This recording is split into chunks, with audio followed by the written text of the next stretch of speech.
வண்டி வாங்கணுன்றாங்க, காலேஜை விற்றோன்னு யாரோ பேசுகிறீங்களா? சேனல் க்ளோஸ் ஆகிட்டோன்னு யாரோ பேசுகிறீங்களா? பொட்டி வாங்குறோன்றல, பொட்டி வாங்கினா காலேஜை நாங்கள் நடத்துவோம்ல. நாங்கள் என்ன பிச்சை எடுத்து தான் வந்தோம்மா? என்ன எனக்கு புரியல. நான் இப்போ ஆர்சி புக் எடுத்து காமிக்க, வண்டி வேலையை தான் இன்றைக்கி வரும்போது நீங்கள் பாட்டு. எஸ், 1.5 வருஷம் முன்னாடி வாங்கின வண்டியாக இருக்குது. அப்படி தப்பு பண்ணி தான் இன்கம் டேக்ஸ், சேல் டேக்ஸ் வந்து கேள்வி கேட்க. நீங்கள் யார் என்னை கேள்வி கேட்க? கோட் படம் முன்னாடியும் வரல, பின்னாடியும் வரல. கோட் படத்துக்கு மாதிரி தான் வந்தார். ஆனால் ஒரு ஃபோன் கூட பண்ணதில்லை இது வரைக்கும். கோட் படம் ஏஐக்காக வந்தார். அவர் வேலைக்காக வந்தார். விஜய் ஒன்றும் விஜயகாந்த் அளவுக்கு 8% வாங்கிட்டு போறவர் கிடையாது. அவர் எம்ஜிஆர் மாதிரி. அது தேர்தலுக்கு பிறகு மக்கள் சொல்லணும். அது அவங்களே சொல்லிக்கிறாங்க. கண்டிப்பாக விஜயகாந்த் ஆக முடியாது. விஜயகாந்த் ஒரு சுப்ரீம் லீடு. எடப்பாடி பழனிசாமி அவர்கள் சொல்றாரு, அங்கீகரிக்கப்படாத ஒரு கட்சிக்கு 10 சீட்டு பிளஸ் ராஜ்யசபாவா? அண்ணனுக்கு அந்த அளவுக்கு தான் அரசியல் ஞானம் இருக்குன்னு நினைக்கிறேன்.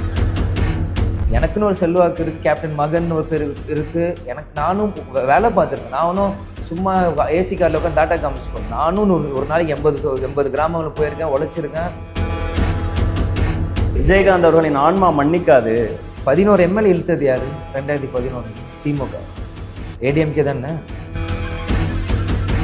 உதயநிதி ஸ்டாலின் அவர்கள் பிரச்சாரத்தில் கேப்டன் அவர்கள் குறித்து, விஜயகாந்த் அவர்கள் குறித்து பேசும்போது கூட கண் கலங்குறீங்க.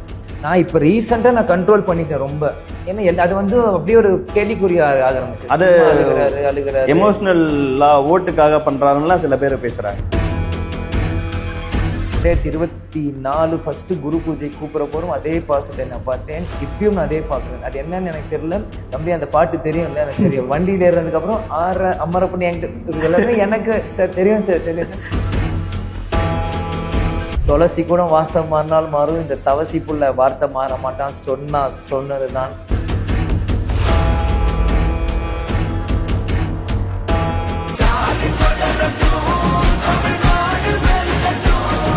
த டிபேட் நேயர்களுக்கு வணக்கம்.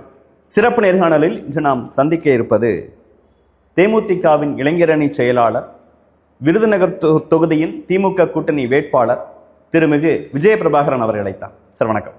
வணக்கம். எப்படி இருக்கீங்க? நல்லா இருக்கேன். நீங்கள் எப்படி இருக்கீங்க? நல்லா இருக்கேன். கடந்த நாடாளுமன்ற தேர்தல் அப்போ கேம்பெயின் வெஹிக்கிளில் அவங்க கூட ஒரு பேட்டி எடுத்திருந்தோம். மிகச்சிறந்த வரவேற்பு வந்திருந்தது. இப்போ சட்டமன்ற தேர்தல் கேம்பெயின் அப்போ சந்திக்கிறோம். எப்படி இருக்குது களம்? களம் நன்றாக இருக்குது. மீண்டும் விருதுநகர் வந்திருக்கல எனக்கு ரொம்ப சந்தோஷமாக இருக்குது. நான் ஜெய்காட்டியும் மக்கள் வந்து வந்த நாள்லேருந்து இது வரைக்கும் ரொம்ப அன்போடையும் பாசத்தோடையும் என்னை வரவேற்றாங்க. முதல் நாளே இறங்கினோடனே கட்சிக்காரங்க வெற்றின்றது இல்லை பாராட்டுறது அது ஓகே ஒரு பக்கம். இருந்தாலும் பப்ளிக் என்னை ஃபஸ்ட்டு லேடிஸ் எல்லாம் ஓடி வந்து எங்கள் வீட்டு மகன் திரும்பி வந்துட்ட சந்தோஷம், நீங்கள் தான் ஜெயிக்கணும், போன வாட்டி இதாகிடுச்சு, அது கண்டிப்பாக நீ தான் ஜெயிக்கணும், இந்த மாதிரி நல்ல வார்த்தைகள் தொகுதிக்குள்ளே வந்தோடனே கேட்கும்போது எனக்கு உண்மையிலேயே மன சந்தோஷமாக இருந்தது. அதே மாதிரி ஒவ்வொரு ஒன்றியமாகவும் கிராமங்களும் போயிட்டே இருக்கேன். இன்னும் ஒரு 4-5 இன்னும் கொஞ்சம் விஷயங்கள் இருக்குது. அதுவும் பார்த்துட்டே இருக்கும்போது மக்கள் இடத்துல எல்லாத்தையும் அன்பு மாதிரி முழுமையாக இருக்குது. சந்தோஷமாக இருக்குது. திரும்ப வீட்டுக்கு வந்த மாதிரி ஒரு ஃபீலிங் இருக்குது. ஓகே. வழக்கமாகவே தேமுதிக ஒவ்வொரு தேர்தலையும் என்ன முடிவை எடுக்க போகுதுங்கிறத ரொம்ப ஆர்வத்தோடையும் கூர்ந்து கவனிக்கிறவங்க பல பேர் இருப்பாங்க, உங்கள் தொண்டர்கள் குறிப்பாங்க. இந்த எலெக்ஷனில் திடீர்னு சர்ப்ரைஸாக வந்து திமுக கூட்டணியில் போய் இணைஞ்சிட்டீங்க. என்ன காரணம்? காரணம் என்றது பெருசு இல்லைங்க. ஏன்னா 2016 இது கேப்டனும் ஐயா கலைஞருமே உருவாக்க வேண்டிய கூட்டணி தான் இந்த கூட்டணி. அன்றைக்கே எல்லா பேச்சுவார்த்தை இருந்தாங்க. கடைசி மூமெண்ட்டில் ஏதோ சின்ன ஒரு மிஸ்கால்குலேஷன் ஜட்ஜ்மெண்ட்னால மிஸ் ஆகிடுச்சே தவிர வேறு எதுவும் இல்லை. ஏன்னா அன்றைக்கி பழம் நழுவி பாலில் ஒன்று கலைஞர் ஐயா சொன்னார். ஆனால் இன்றைக்கி அண்ணன் ஸ்டாலின் சொல்லாமே அது செஞ்சுருக்காரு. இது என்னன்னு பார்த்தீங்கன்னா, இது வந்து தேமுதிகவில் தலைமை எடுத்த முடிவு இல்லை, இல்லை குடும்பம் நாங்கள் சேர்ந்து எடுத்த முடிவு இல்லை. இது அடிப்படை தொண்டர்களோட உணர்வை மதித்து எடுத்த முடிவு தான் இந்த முடிவு. ஏன்னு பார்த்தீங்கன்னா, எங்கள் அம்மா பொதுச் செயலராக இருக்கு. எங்கள் அம்மா 2 பிரேமலதா அவங்க வந்து மாவட்ட செயலர் மீட்டிங்கை போட்டு கிளை வரைக்கும் மாவட்ட செயலர் எல்லா பக்கம் விசாரித்து அவங்களோட என்னென்ன அவங்களோட வேண்டியோ அப்படின்னு கேட்டு கட்சி ஆஃபீஸில் ஒரு நாளைக்கு வந்து பேலட் பாக்ஸ் கொண்டு வந்து நாங்களே ஒரு பேலட் பாக்ஸ் மாதிரி தயார் செஞ்சு அதில் வந்து ஓட்டு எடுத்தோம். உங்களுக்கு எந்த கூட்டணி இந்த மாதிரி போகணும் அப்படின்னு கேட்கும்போது 80% மேலே மாவட்ட செயலர் எல்லாருமே திமுக பக்கம் தான் கூட்டணிக்கு போகணும் அப்படின்னு ஸ்ட்ராங்காக சொல்லிட்டான். ஏன்னா தொடர்ச்சியாக அதிமுக கூட கூட்டணியில் இருந்து எந்த வித பலனும் எங்கள் கட்சி நிர்வாகிகளும் கேடர்ஸும் அனுபவிக்காமல் சும்மா எங்களோட உழைப்பை மட்டுமே அவங்க எடுத்த மாதிரி எல்லாருக்குமே ஒரு ஃபீல். அது மாதிரி பல இடத்துல துரோகங்கள் சொன்ன வாக்குறுதியை நிறைவேற்றனால சரி நாங்களும் பல்ல கடித்துட்டு சரி கூட்டணி தர்மம் மதித்து நாங்கள் காத்துட்டே இருந்தோம். இருந்தாலும் அது தொடர்ச்சியாக வருது. இப்போது சம்திங் ஹாஸ் டு ஸ்டாப் ஒரு இதில் இல்லை. ஸோ அந்த மோஸ்ட்லி எல்லாருமே இந்த வாட்டி திமுக கூட போகணும்னு சொன்னாலும் எங்கள் அந்நியார் பிரேமலதா விஜயகாந்த் அவங்களும் கண்டிப்பாக சரி போகும் தான் இந்த முடிவு இருக்குது. நான் களத்தில் நிறைய இடங்களில் பார்க்கும்போது உங்கள் தொண்டர்கள் உங்கள் கட்சிக்காரங்க எல்லா கேம்பெயின்லையுமே வந்து ரொம்ப ஆர்வத்தோடையும் ரொம்ப இன்ட்ரெஸ்ட் காமிச்சும் இன்வால்மெண்ட்டோடையும் ஒர்க் பண்ணுறதை பார்க்க முடியுது. உங்கள் தொண்டர்கள் ரொம்ப மகிழ்ச்சியாக இருக்கிறாங்க. ஆனால் 10 சீட்டு தேமுதிக கொடுத்துட்டாங்களேங்கிறத பல்வேறு விமர்சனங்களாகவும் பல பேர் வச்சுட்டு இருந்தாங்கல்ல, அதற்கான பதிலாக என்ன சொல்லணும்னு நினைக்கிறீங்க? இல்லை, விமர்சனம் எங்கள் கூட்டணியில் இருக்கிறவங்க வச்சுருந்தாங்கன்னா அது உண்மையிலே அதிருப்தி அப்படின்னு நீங்கள் சொல்லலாம். வெளி கூட்டணியில இருந்து பேசுறவங்க வந்து அதிருப்தின்னு சொல்ல முடியாது. அவங்க எங்க கூட்டணி குழப்ப ட்ரை பண்றாங்க. அதுதான் சிம்பிள் as that. இப்போ எங்க கூட்டணியில பண்ண திருமாவளவனோ இல்லை சிபிஐ சிபிஎம் இல்லை எம்டிஎம் இவங்க தலைவர்கள் வந்து தேமுதிக அதிகமான சீட் கொடுத்தீங்கன்னு யாரும் அவங்க வெளிப்படையாக சொல்லலை. அப்படி சொல்லாதப்போ இது குழப்பமே இல்லை. எல்லாருமே ஹாப்பியாக தான் இந்த கூட்டணி நாங்கள் செஞ்சு போயிருக்கோம். கூட்டணி தொடர்ந்து போயிட்டு இருக்கு. எடப்பாடி பழனிசாமி அவர்கள் சொல்றாரு, அங்கீகரிக்கப்படாத ஒரு கட்சிக்கு 10 சீட்டு பிளஸ் ராஜ்யசபாவா, அவங்க வந்து அந்த அளவுக்கு ஸ்ட்ரென்த் இருக்கு, ஸ்ட்ரென்த் இல்லாத கட்சிக்கு இவ்வளவு கொடுத்துட்டாங்க. அண்ணனுக்கு அந்த அளவுக்கு தான் அரசியல் ஞானம் இருக்குன்னு நினைக்கிறேன். எப்படி அங்கீகாரப்படி இல்லாத கட்சின்னு சொல்ல முடியும்? தேர்தல் ஆணையம் அங்கீகரிக்க கட்சி தான் தேமுதிக அதிகாரப்பூர்வமாக அனௌன்ஸ் பண்ணியிருக்காங்க. அது எப்படி அங்கீகாரம் இல்லாத அந்த அளவுக்கு செல்வாக்கு இல்லாத கட்சிக்கா? இல்லாதப்ப 2019 4 MP கொடுக்குறாங்க, 2024 5 MP பிளஸ் ராஜ்யசபா கொடுக்குறாங்க. அதே ஏடிஎம்கே 2019 4 MP தானே கொடுத்தாங்க. அங்கீகாரம் இல்லை, செல்வாக்கு இல்லை, எதுவுமே இல்லாட்டி எதுக்கு 5 MP பிளஸ் ஒரு ராஜ்யசபா கொடுக்குறாங்க? அந்த கேள்வி அவருக்கே இது கேட்கறது. அவர் வந்து யோசிக்காம தான் அவர் பேசிட்டு இருக்காரு. அவர் யோசிச்சு இது சில விஷயங்கள் பேசணும். அவருக்கே தெரியும் அவர் தப்புன்ட்டு.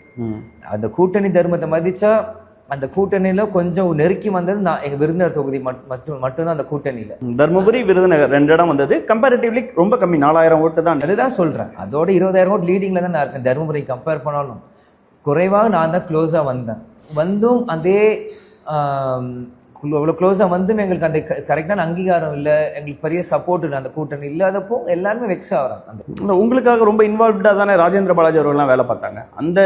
அந்த பவரும் சேர்ந்து தானே உங்களை அந்த இடத்துக்கு தள்ளுச்சு. 4000 அது நான் மறுக்கல. அந்த பவர் இருந்தாலும் அவங்களால தான் அவ்வளோ ஓட்டு வந்துன்னு சொல்லுவேன். ஏன்னா அதே ராஜேந்திர பாலாஜி தான் 2019 இதே கேண்டிடேட் விருதுல அழகர் சாமி நின்னாரு.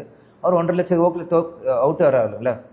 ஓகே, நான் நிற்கிறப்போ 4000 க்ளோஸாக வருதுல்ல. ஸோ அப்போ நாங்கள் பண்ணோன்னு அவனும் ஒரு செல்வாக்கு இல்லாத கேண்டிடேட் இல்லை. எனக்குன்னு ஒரு செல்வாக்கு இருக்குது. கேப்டன் மகன் ஒரு பேர் இருக்குது. நானும் வேலை பார்த்துருக்கேன். நானும் சும்மா ஏசி காரில் உட்காந்து டாட்டா காமிச்சு போனேன். நானும் ஒரு நாளைக்கு 80 கிராமங்களில் போயிருக்கேன், உழைச்சிருக்கேன், மக்கள்கிட்ட பேசியிருக்கேன், இன்ட்ராக்ட் பண்ணியிருக்கேன். என் உழைப்பும் அங்கே இருக்குது. வெறும் எல்லாருமே எங்கனால தான் அவன் ஜெயிச்சான், எங்கனால தான் தன் பெருமையை தட்டிக்க முடியாது. அப்படி பார்த்தா 2010 எங்கனால தான் அதிமுக ஜெயிச்சு நாங்களும் சொல்லணும். இது வந்து சும்மா ஏத்திக்கு போட்டு உங்கள் சேனல் பெருமை டிபேட் தான் போயிட்டே இருக்கு. ஒரு கன்க்ளூஷன் வர மாட்டேங்க. ஸோ இவர் பேச நான் பெருசாக எடுத்துக்கல. ஏன்னா அவருக்கு மனசாட்சின்னு ஒன்று இருக்குது, எனக்கு இருக்குது. அரசியல் எது வேணாலும் பேசலாம். ஆனால் எனக்கு தெரியும் என்ன உழைப்பேன். எங்கள் ஓட் பேங்க் 2011 விருதுநகர்னு தேமுதிக ஜெயிச்சது மாஃபா பாண்டியன். அப்புறம் அவர் துரோகம் பண்ண அது வேற. பட் தேமுதிக இங்கே ஜெயிச்சது. ஸோ எங்களுக்கான செல்வாக்கு இங்கே இருக்கு. இப்போ நீங்கள் ஒரு இளைஞரணி செயலாளராகவும் செயல்பட்டு வரக்கூடியவர், 10 சீட்டு தேமுதிகன்னு கேட்குறவங்களுக்கு உங்களுடைய பதிலாக தேமுதிகங்கிற கட்சி, ஏன்னா நாங்கள் பார்க்கும்போது பூத் கமிட்டி பிஎல்ஐஸ் போட்டதில் வந்து டிஎம்கே ஏடிஎம்கேக்கு அடுத்து அதிக நம்பர்ஸ் போட்டுக்கிறது தேமுதிகவாக இருக்குது. தேமுதிகவை எந்த அளவுக்கு நீங்கள் வளர்த்துருக்கிறீங்க? இந்த எலெக்ஷனுக்கு முன்னாடி தேமுதிக எந்த அளவுக்கு குரூமாக இருந்தது? நீங்கள் பார்த்தீங்கன்னா கேப்டன் உடல்நிலை சரியில்லாதப்போ இப்போ அம்மானாலையும் பெருசாக கட்சியில் கான்சன்ட்ரேட் பண்ணுவேன். அப்பாவோட ட்ராவல் ஃபுல்லாக எல்லா வேர்ல்டு ட்ராவல் பண்ணிட்டு இருந்தேன். அப்போ நான் மட்டும்தான் இங்கே என்ன தம்பியும் நடிக்க மாட்டேன்னு சொல்லிட்டாப்புல அந்த டைம். ஸோ அம்மா தம்பி அப்பா இவங்க 3 பேரும் ட்ராவல் பண்ண வேர்ல்டு ஃபுல்லாக உடல்நிலைக்கு. அப்போ நான் மட்டும்தான் இந்தியாவிலேருந்து சென்னையிலேருந்து எனக்கு தெரிஞ்ச கட்சி ஃபங்க்ஷன்ஸ் ஏதோ வச்சு அந்த ஆக்டிவாக வச்சுருந்தோம். ஆனால் பிறகு கேப்டன் மறைவுக்கு பிறகு அம்மா ஃபுல் ஃப்ளெஜ்டாக இறங்கி இருந்த எல்லா பக்கமும் டெய்லி கட்சி மாவட்ட செயலர் மீட்டிங், ஒன்றியங்கள் மீட்டிங், நகரம் எல்லாரையும் கொண்டு வந்து எல்லாரையும் ஆக்டிவேட் பண்ணி புத்துணர்ச்சி கொடுத்து மீண்டும் எங்கள் கட்சி ஒரு எழுச்சி ஒலை கொண்டு வந்து அவங்க இந்த ரத யாத்திரையும் ஒரு வாக்கட் எலெக்ஷன் மட்டும் பண்ணி உண்மையிலே கட்சி இப்போ எல்லா இடத்துலையும் எழுந்து நின்றுச்சு. 2024 நான் கேண்டிடேட் ஆனதுக்கு பிறகும் விருதுநகர்லேருந்து பல பேர் வந்து கட்சியில் ஒதுங்கினவங்க எல்லாருமே சில பேர் அங்கங்கே கட்சிக்குள்ளே வந்தாங்க. ஸோ ஸ்லோவாக இட்ஸ் க்ரோயிங். அதே மாதிரி எத்தனையோ இப்போ BL2 ஃபார்ம் போட்டு எல்லா பக்கம் பூத்ஸ் டெவலப் ஆச்சு. நேற்று கூட ஒரு மீட்டிங் இருந்தது. நேற்று மட்டும் ஏதோ 60 பூத் எக்ஸ்ட்ரா ஆட் ஆகிருக்குன்னாங்க. உடனே ஆளுங்க இருந்து ஆக்டிவேட் பண்ணி இமீடியட்டாக போடணும். ஸோ அம்மா வந்து ரொம்ப ஆக்டிவாக இருக்காங்க பாலிடிக்ஸில். நிச்சயமாக இது மிகப்பெரிய ஒரு சப்போர்ட் தான் எங்கள் அம்மா. திமுக கூட்டணிக்கு வந்த பிறகு தேமுதிக ஒரு செகண்ட் இன்னிங்ஸ்னு நம்ம கன்சிடர் பண்ணலாமா? இன்னும் ரொம்ப ஒரு பவர்ஃபுல்லாக ஒரு சீரியஸ் மோடில் டிஎம்டிகே மாறி இருக்க மாதிரி இருக்கு. ஆமாங்க. இப்போ தேர்தலுக்கு முன்னாடி திமுகவும் 2.0 அப்படின்னு சொன்னாங்க. நாங்கள் நடத்தின மாநாடும் தேமுதிக 2.0 இட்ஸ் நியூ வெர்ஷன் தான். அதனால் பழைய வருஷன் எல்லாமே அழிச்சு புது வருஷனாக மாறி இருக்கும். கண்டிப்பாக அந்த மாநாடுக்கே உங்களுக்கு ஒரு சாட்சி. எல்லாருமே 1/2% 5% கட்சிக்கு கிட்டத்தட்ட 10 லட்சம் பேர் அன்றைக்கி வந்திருந்தாங்கன்னா அது ஒரு பெரிய ஹிட்டு தான் அந்த மாநாடு. ஸோ இன்றைக்கும் தேமுதிக ஆக்டிவாக இருக்குது. அது புத்துணர்ச்சி கொடுத்தது எங்கள் அம்மா. அவங்களுக்கு பின்னாடி நாங்கள் இருக்கோம், எங்கள் தொண்டர்கள் இருக்காங்க. நிச்சயமாக தேமுதிக ஃபீனிக்ஸ் பரம்பு இந்த தேர்தல் பிறகு எழுந்து வரும். நாடாளுமன்ற தேர்தலில் முதல் முறையாக கண்டெஸ்ட் பண்ணீங்க. அப்போ எந்த கட்சி போஸ்டிங்கும் உங்களுக்கு இல்லை. ஒரு விஜயகாந்த் அவர்களின் மகனாக கட்சியில் தொடர்ந்து செயல்படக்கூடிய ஒரு தொண்டராக செயல்பட்டீங்க. இப்போ இளைஞரணி செயலாளர், எப்படி உதயநிதி ஸ்டாலின் திமுக இளைஞரணி செயலாளர், அப்படி இங்கே தேமுதிக இளைஞரணி செயலாளர்ங்கிற போஸ்டிங்கோட இந்த எலெக்ஷனை கண்டெஸ்ட் பண்ணுறீங்க. என்ன வித்தியாசத்தை உணர்றீங்க? கட்சியும் பில்ட் பண்ணிட்டு வந்திருக்கோம்னு நினைக்கிறீங்களா? எப்படி வித்தியாசமா இருக்கு? பல இளைஞரணி ஆளுங்க எல்லாருமே அவங்களோட பசங்களை ஆக்டிவேட் பண்ணுறாங்க. இப்போ தம்பி வந்துட்டாரு, உங்கள் இளைஞரணி செயலாளர் இருக்காங்க. ஊருக்கு போகிறப்போ நான் தனியாக எல்லா பசங்களையும் மீட் பண்ணுறேன். அங்கே மீட் பண்ணி அவங்களோட இன்ட்ராக்ட் பண்ணுறேன். ஸோ இப்போ நான் வந்தோடனே கட்சியில் இருக்க இப்போ தொடர்ச்சியாக இது ஃபேமிலி மாதிரி தான் கட்சியும் வரும். ஸோ இருக்கிறவங்க தம்பி வந்துட்டோடனே அவங்க பசங்க இன்னும் ஆக்டிவாக எங்களுக்கு ஒரு லீடர் கிடச்சிட்டாங்க, கட்சியில் அவங்களுக்கு ஃபீல் பண்ணுறாங்க. ஸோ அவங்களோட ஃப்ரெண்ட்ஸு இப்படி கொஞ்சம் கொஞ்சமாக குரூப் சேர்றாங்க. ஒரு வெற்றி இல்லாதனால கொஞ்சம் சைலண்ட். ஒரு வெற்றி வந்ததுக்கு பிறகு அது ஆட்டோமேட்டிக்காக அது எல்லாமே பூம் ஆயிரும். நான் நம்புறேன் நிச்சயமா அது நடக்கும் இந்த தேர்தலுக்கு பிறகு. தொகுதி பங்கீடு முடிஞ்சோடனே 10+1 தேமுதிகவுக்கு இடங்கள் ஒதுக்கப்படுது. 10 அசம்பிளி சீட்ஸ், ஒரு ராஜ்யசபா சீட். அந்த ஒரு ராஜ்யசபா சீட்ல சுதீஷ் அவர்களை நீங்க எம்பி ஆக்கி அனுப்புறீங்க. இந்த பக்கம் 10 சீட்ல 2 இடங்கள்ல ஒன்று நீங்க நிக்கிறீங்க, இன்னொன்று பிரேமலதா விஜயகாந்த் அவர்கள் நிற்கிறாங்க. இப்போ அதுவும் அந்த வாரிசு அரசியல், அவங்க குடும்பத்துக்குள்ளேயே வாய்ப்பு அப்படிங்கிற ஒரு பார்வை அவங்க தொண்டர்களுக்கு உருவாக்காதான்? ஆகாது. ஏன்னா இப்போ நாளைக்கு ராஜ்யசபா சீட் கொடுக்குறாங்கன்னா இன்றைக்கி எங்கள் மாமா அந்த சீட்டு கேட்கல. அதே மாதிரி எங்கள் அம்மா இன்றைக்கி நிற்கிறாங்கன்னா அவங்க இன்றைக்கே அவங்க சீட்டு கேட்கல. தொடர்ச்சியாக அவங்களும் வேலை பார்த்துருக்காங்க. சுதீஷ் அவர்களும் 2000 அம்மா கல்யாணம் போனதுலேருந்து வந்திருக்காங்க. பிறகு இப்ராஹிம் ராவுத்தர் அவர் கேப்டன் அவருக்கு கொஞ்சம் பிரச்சனையே அவர் போனதுக்கப்புறம் கேப்டன் தான் சுதீஷ் கூப்பிட்டு பொறுப்பை கொடுக்குறாரு. நீ என் கூட இரு, படங்கள் எடு, என் கூட சப்போர்ட்டர். கேப்டன் தான் கலைச்சு மாமா உள்ளே கொண்டு வர்றார். வரும்போது கடைசி 26 வருஷம் மாமா உழைச்சிருக்காரு. ஆனால் அவரோட உழைப்பு சாதாரண 4 எலெக்ஷன் கண்டெஸ்ட் பண்ணியிருக்காரு. அவரும் கட்சிக்காக செலவு பண்ணியிருக்காரு. எத்தனையோ காசு அவரும் இழந்திருக்காரு. இல்லைன்னா சொல்ல முடியாது. அதுக்கு வேண்டிய அங்கீகாரத்தையும் நீங்கள் நம்ம கொடுக்குறோம். இது கட்சியில் அது யாரும் எந்த தப்பும் சொல்ல. சில பேர் என்ன கொடுக்கணும்னாங்க. எனக்குமே என்னோட அவர் தான் சீனியர். நான் எடுக்கிறது அப்போ தான் குடும்ப அரசியல் நீங்கள் சொல்லணும். அவருக்கு ஒரு மரியாதை கொடுக்கணும், அது எடுத்திருக்காங்க. அதே மாதிரி இந்த தேர்தலில் நான் நிற்கலன்னு தான் நான் சொன்னேன். ஏன்னா இருக்கிறதே 10 சீட்டு தான். ஏன்னா போன அசம்பிளி எலெக்ஷனில் நீங்கள் நிற்கல, பார்லிமெண்ட்டில் தான் ஃபஸ்ட்டாக நிற்கிறீங்க. ஏன் இந்த அசம்பிளி எலெக்ஷனில் நிற்கலைங்கிற ஒரு வார்த்தை? இல்லை ஏன் நான் நிற்கலன்னு சொல்கிறேன். வந்ததே 10 சீட்டு தான். அந்த 10 சீட்டில் மற்றவங்களுக்கு போடுங்க, எதுக்கு என்னையை கொடுக்குறீங்க? இப்போ அம்மா இருக்காங்க, நான் எதுக்கு நான் சொல்கிறேன். இருந்தாலும் எங்கள் கட்சி தொண்டர்கள் கண்டிப்பாக நான் கண்டெஸ்ட் பண்ணியே ஆகணும்னு ஸ்ட்ராங்காக சொல்லிட்டான். மாவட்ட செயல் எல்லாரும் என்ன வேணாலும் தம்பி கண்டெஸ்ட் பண்ணி ஆகணுன்ட்டாங்க. ஏன்னா எனக்கு எம்பியில் தான் ஜெயிக்கணும் எனக்கு இன்ட்ரெஸ்ட். ஆனால் அவங்க கன்ஃபார்ம் மாவட்ட செயல் எல்லாருமே சரி, தொண்டர்களும் சரி, தம்பி நின்னே ஆகணுன்ட்டு கட்சியில் கூட எல்லாரும் விருப்பம் வாங்குவோம். எல்லாருமே எல்லா மாவட்டத்துலேயும் எனக்கு ஒரு விருப்பம் ஒன்று கொடுக்குறாங்க. கொடுத்தப்போ எல்லாருமே தம்பி நிற்கணும்னு ஸ்ட்ராங்காக சொல்லும் போது இன்றைக்கி நான் நீ இந்த அரசியலுக்கு வந்திருக்கேன்னு எனக்காக நான் வரல, அவங்களுக்காக தான் நான் வந்திருக்கேன். ஏன்னா 25 வயசு படித்து முடிச்சுட்டு நான் ஒரு எனக்குன்னு ஒரு ஜோன் நான் க்ரியேட் பண்ணி போகலான்றப்போ கேப்டன் உடல்நிலை குறையுது. அப்பா நீ காஞ்சிபுரம் மீட்டிங் போனான்னு எதுவும் நோ சொல்ல சரின்னு போனேன். பிறகு கட்சிக்காரங்களே கேப்டன் இன்னும் உடல்நிலை பின்னாடி வாங்கிட்டு இருக்கும்போது கட்சிக்காரங்க எல்லாத்தையும் கூப்பிட்றதுனால இன்றைக்கி அவன் நின்னே ஆகணும்னு சொல்கிறப்ப என்னால் தட்ட முடியல. அதனால் நான் நிற்கிறேன். அதுதானே தவிர குடும்ப சூழ்நிலை, குடும்பம்தான் அவங்கள கொண்டு வருதுன்ட்டு இல்லை. பாக்கி 8 இடம் மற்றவங்க இருக்காங்க. ஸோ யாருமே கொஞ்சம் கோச்சில் யாரும் போர்க்குடியில் எனக்கு தூக்கில் நான் நிற்கிறதுக்கு. பல கட்சி தலைவர்களுமே கூட்டணி உருவாகி முடிவாகும் போது சைன் பண்ணி ஃபோட்டோஸ் வரதை பார்க்க முடியும். ஆனால் உங்களோட எடுத்த ஃபோட்டோவில் ஒரு சின்ன ஸ்பெஷல் விஷயம் இருந்தது. ஒரு மகன் போல உங்களை பார்த்த மாதிரி ஃபீல் பண்ணோம். நிறைய பேர் அதை எப்படி இவ்வளோ நெருக்கமாக அன்பாக 2 பேர் முகத்துலையும் அவ்வளோ மகிழ்ச்சி இருக்குது அப்படின்ட்டு, அது என்ன நெருக்கம்? இல்லை, அது எனக்கு நானே உணர்றேன். அது வெறும் பேட்டிக்கோ இல்லை முகஸ்துதிக்கோ சொல்ல. நான் ஃபஸ்ட்டு அது உணர்ந்தது கலைஞர் கருணாநிதி ஐயா அவர் டெத்தில் அன்றைக்கி அப்பா யூஎஸில் இருக்கார் ப்ராப்பரேஷன். நீ போக சொன்ன நானும் சுதீஷ் மாமா போனோம். அன்றைக்கே அந்த கூட்டத்தில் நீ அப்படி நீ பார்த்துட்டு அழுதுட்டு இருந்தவங்க டக்குனு என் பக்கத்தில் கட்டி பிடிச்சி உள்ள கூப்பிட்டோம். அன்றைக்கி தான் நான் ஃபஸ்ட் டைம் நான் உணர்றேன். ஆனால் நீ ஹாஸ்பிட்டலில் ஒரு கலைஞரை மறைவதுக்கு முன்னாடி ஹாஸ்பிட்டல் போகிறப்போ அன்றைக்கும் உதயண்ணனும் சரி ஸ்டாலின் சாரும் அப்படின்னு வெல்கம். ஏன்னா அன்றைக்கி நான் ரொம்ப சின்ன பையன். அவர் பாலிடிக்ஸ் ஒரு மீட்டிங் தான் போனேன். எனக்கு எதுக்கு இப்படி ஒரு ட்ரீட்மெண்ட் அப்போ நினச்சேன். ஆனால் அதே மதிப்பும் மரியாதையும் இன்றைக்கி நான் திரும்பியும் அப்பாவோட குரு பூஜை சிஎம் ஆனதுக்கப்புறம் நான் அவரை போய் பார்க்குறேன். 2021 அப்புறம் கட்சி ரீதியாக ஒரு நாகரிகத்துக்கு போய் வாழ்த்து சொல்ல போகிறோம். அன்றைக்கும் அதே பாசத்தை நான் பார்த்தேன். 2024 ஃபஸ்ட்டு குரு பூஜை கூப்பிட போகிறோம், அதே பாசத்தை நான் பார்த்தேன். இப்பயும் நான் அதே பார்க்குறேன். அது என்னன்னு எனக்கு தெரியல. ஸ்டாலின் சார் வந்து ரொம்ப இதுவாக அதை நான் எப்பயுமே மதிக்க ஆரம்பிச்சேன். அதுலேருந்து எனக்கு அவர் அரசியல் அப்பாற்பட்டு தாண்டி எனக்கு அவர் எனக்கு பிடிக்க ஆரம்பிச்சிருச்சு. அவர் கனெக்ட் பண்ணிக்க முடிஞ்சது. இங்கே வரும்போது கூட விருதுநகர் கூட வரும்போது என்னை ஒரு அந்த ஆறு அமரப்பட்ட சாங் ஒரு 3 வாட்டி அவர் என்கிட்ட பேசிட்டார். பேசிட்டு தம்பி அந்த பாட்டு தெரியும்ல எனக்கு தெரியும். வண்டியில் ஏறினதுக்கப்புறம் ஆறு அமரப்பண்ணி என்கிட்ட எனக்கு சார் தெரியும் சார் ஒரு கனெக்ட் ஆச்சு எனக்கு. அது ரொம்ப நான் பாசத்தோடு பார்த்தேன். ஒரு அப்பா இல்லைன்னா ஒரு ஃப்ரெண்ட்லியாக நல்லா பழகினார் ஸ்டாலின் சார் அவர்கள். ஸோ அது எனக்கு உண்மையை ரொம்ப பிடிச்சது. ஸோ அதுக்காக நான் அவருக்கு ரொம்ப ரெஸ்பெக்ட் அண்ட் அவர் மதிக்கிறேன். அதுலேருந்து அதே மாதிரி உதயணனும் அதே சேம் தான். அவர் டாக்ஸ் 2 பேரும் சேர்ந்து செல்ஃபிலாம் போட்டு பிரச்சாரம். அது கீழே இருக்க பசங்க எல்லாரும் ஃபோனை மேலே தூக்கி போட்டு வீடியோ எடுங்க. ஸோ எடுத்ததுக்கப்புறம் ஒரு செல்ஃபி எடுத்தோம். அங்கே ஒரு பையன் எனக்கு ஒரு வீடியோ எடுக்கும், அதை எடுத்தோம். அப்புறம் நான் தம்ஸ் கப் காமிச்சு, அண்ணனும் எதார்த்தம் தம்ஸ் கப் காமிச்சு, அந்த ஃபோட்டோ அழகாக வந்தது. ஸோ எனக்கும் உதயணனுக்கும் நானும் பெருசாக பழகினதில்லை. பட் அது ஸ்ட்ரெயிட்டாக அந்த ஒரு கனெக்ட் இருந்தது எங்களுக்குள்ள. அந்த ரெஸ்பெக்ட், அதான் அந்த கேப்டன் அந்த ரெஸ்பெக்ட், அந்த ஃபேமிலி கலைஞரையா ஃபேமிலி இருந்த ரெஸ்பெக்ட், அரசியல் அது வேறங்க. அந்த ஃபேமிலி ரெஸ்பெக்ட் என்பது அது எங்களுக்கு டைரெக்டாக கனெக்ட் ஆயிடுச்சு. ஸோ அதனால தான் நான் ரொம்ப ஒரு இன்வால்வ் தான். நானும் எனக்கு ரொம்ப ரெஸ்பெக்ட் ஆயிடுச்சு ஸ்டாலின் சாரும் உதயணன் மேலேயும் கனிமொழி மேடம் மேலேயும். வந்து கேப்டன் மகனுக்காக வாக்கு கேட்க வந்திருக்கேன் என்னுடைய தம்பி அப்படின்னு சொல்லி ஸ்டாலின் அவர்கள் உங்களை அறிமுகப்படுத்தி வச்சு பேசும்போது பேசினாங்க. அப்போதான் நான் விஜயகாந்த் அவர்களுக்காகவும் பாட்டில் ஓட்டு கேட்டிருக்கேன், விஜயகாந்த் பையனுக்காக நேரில் ஓட்டு கேட்க வந்திருக்கேன் அப்படின்னு சொல்லி சொன்னாங்க. அதெல்லாம் ஒரு பர்சனல் கனெக்ஷன் நிறைய இருந்த மாதிரி ஃபீல் பண்ணோம்.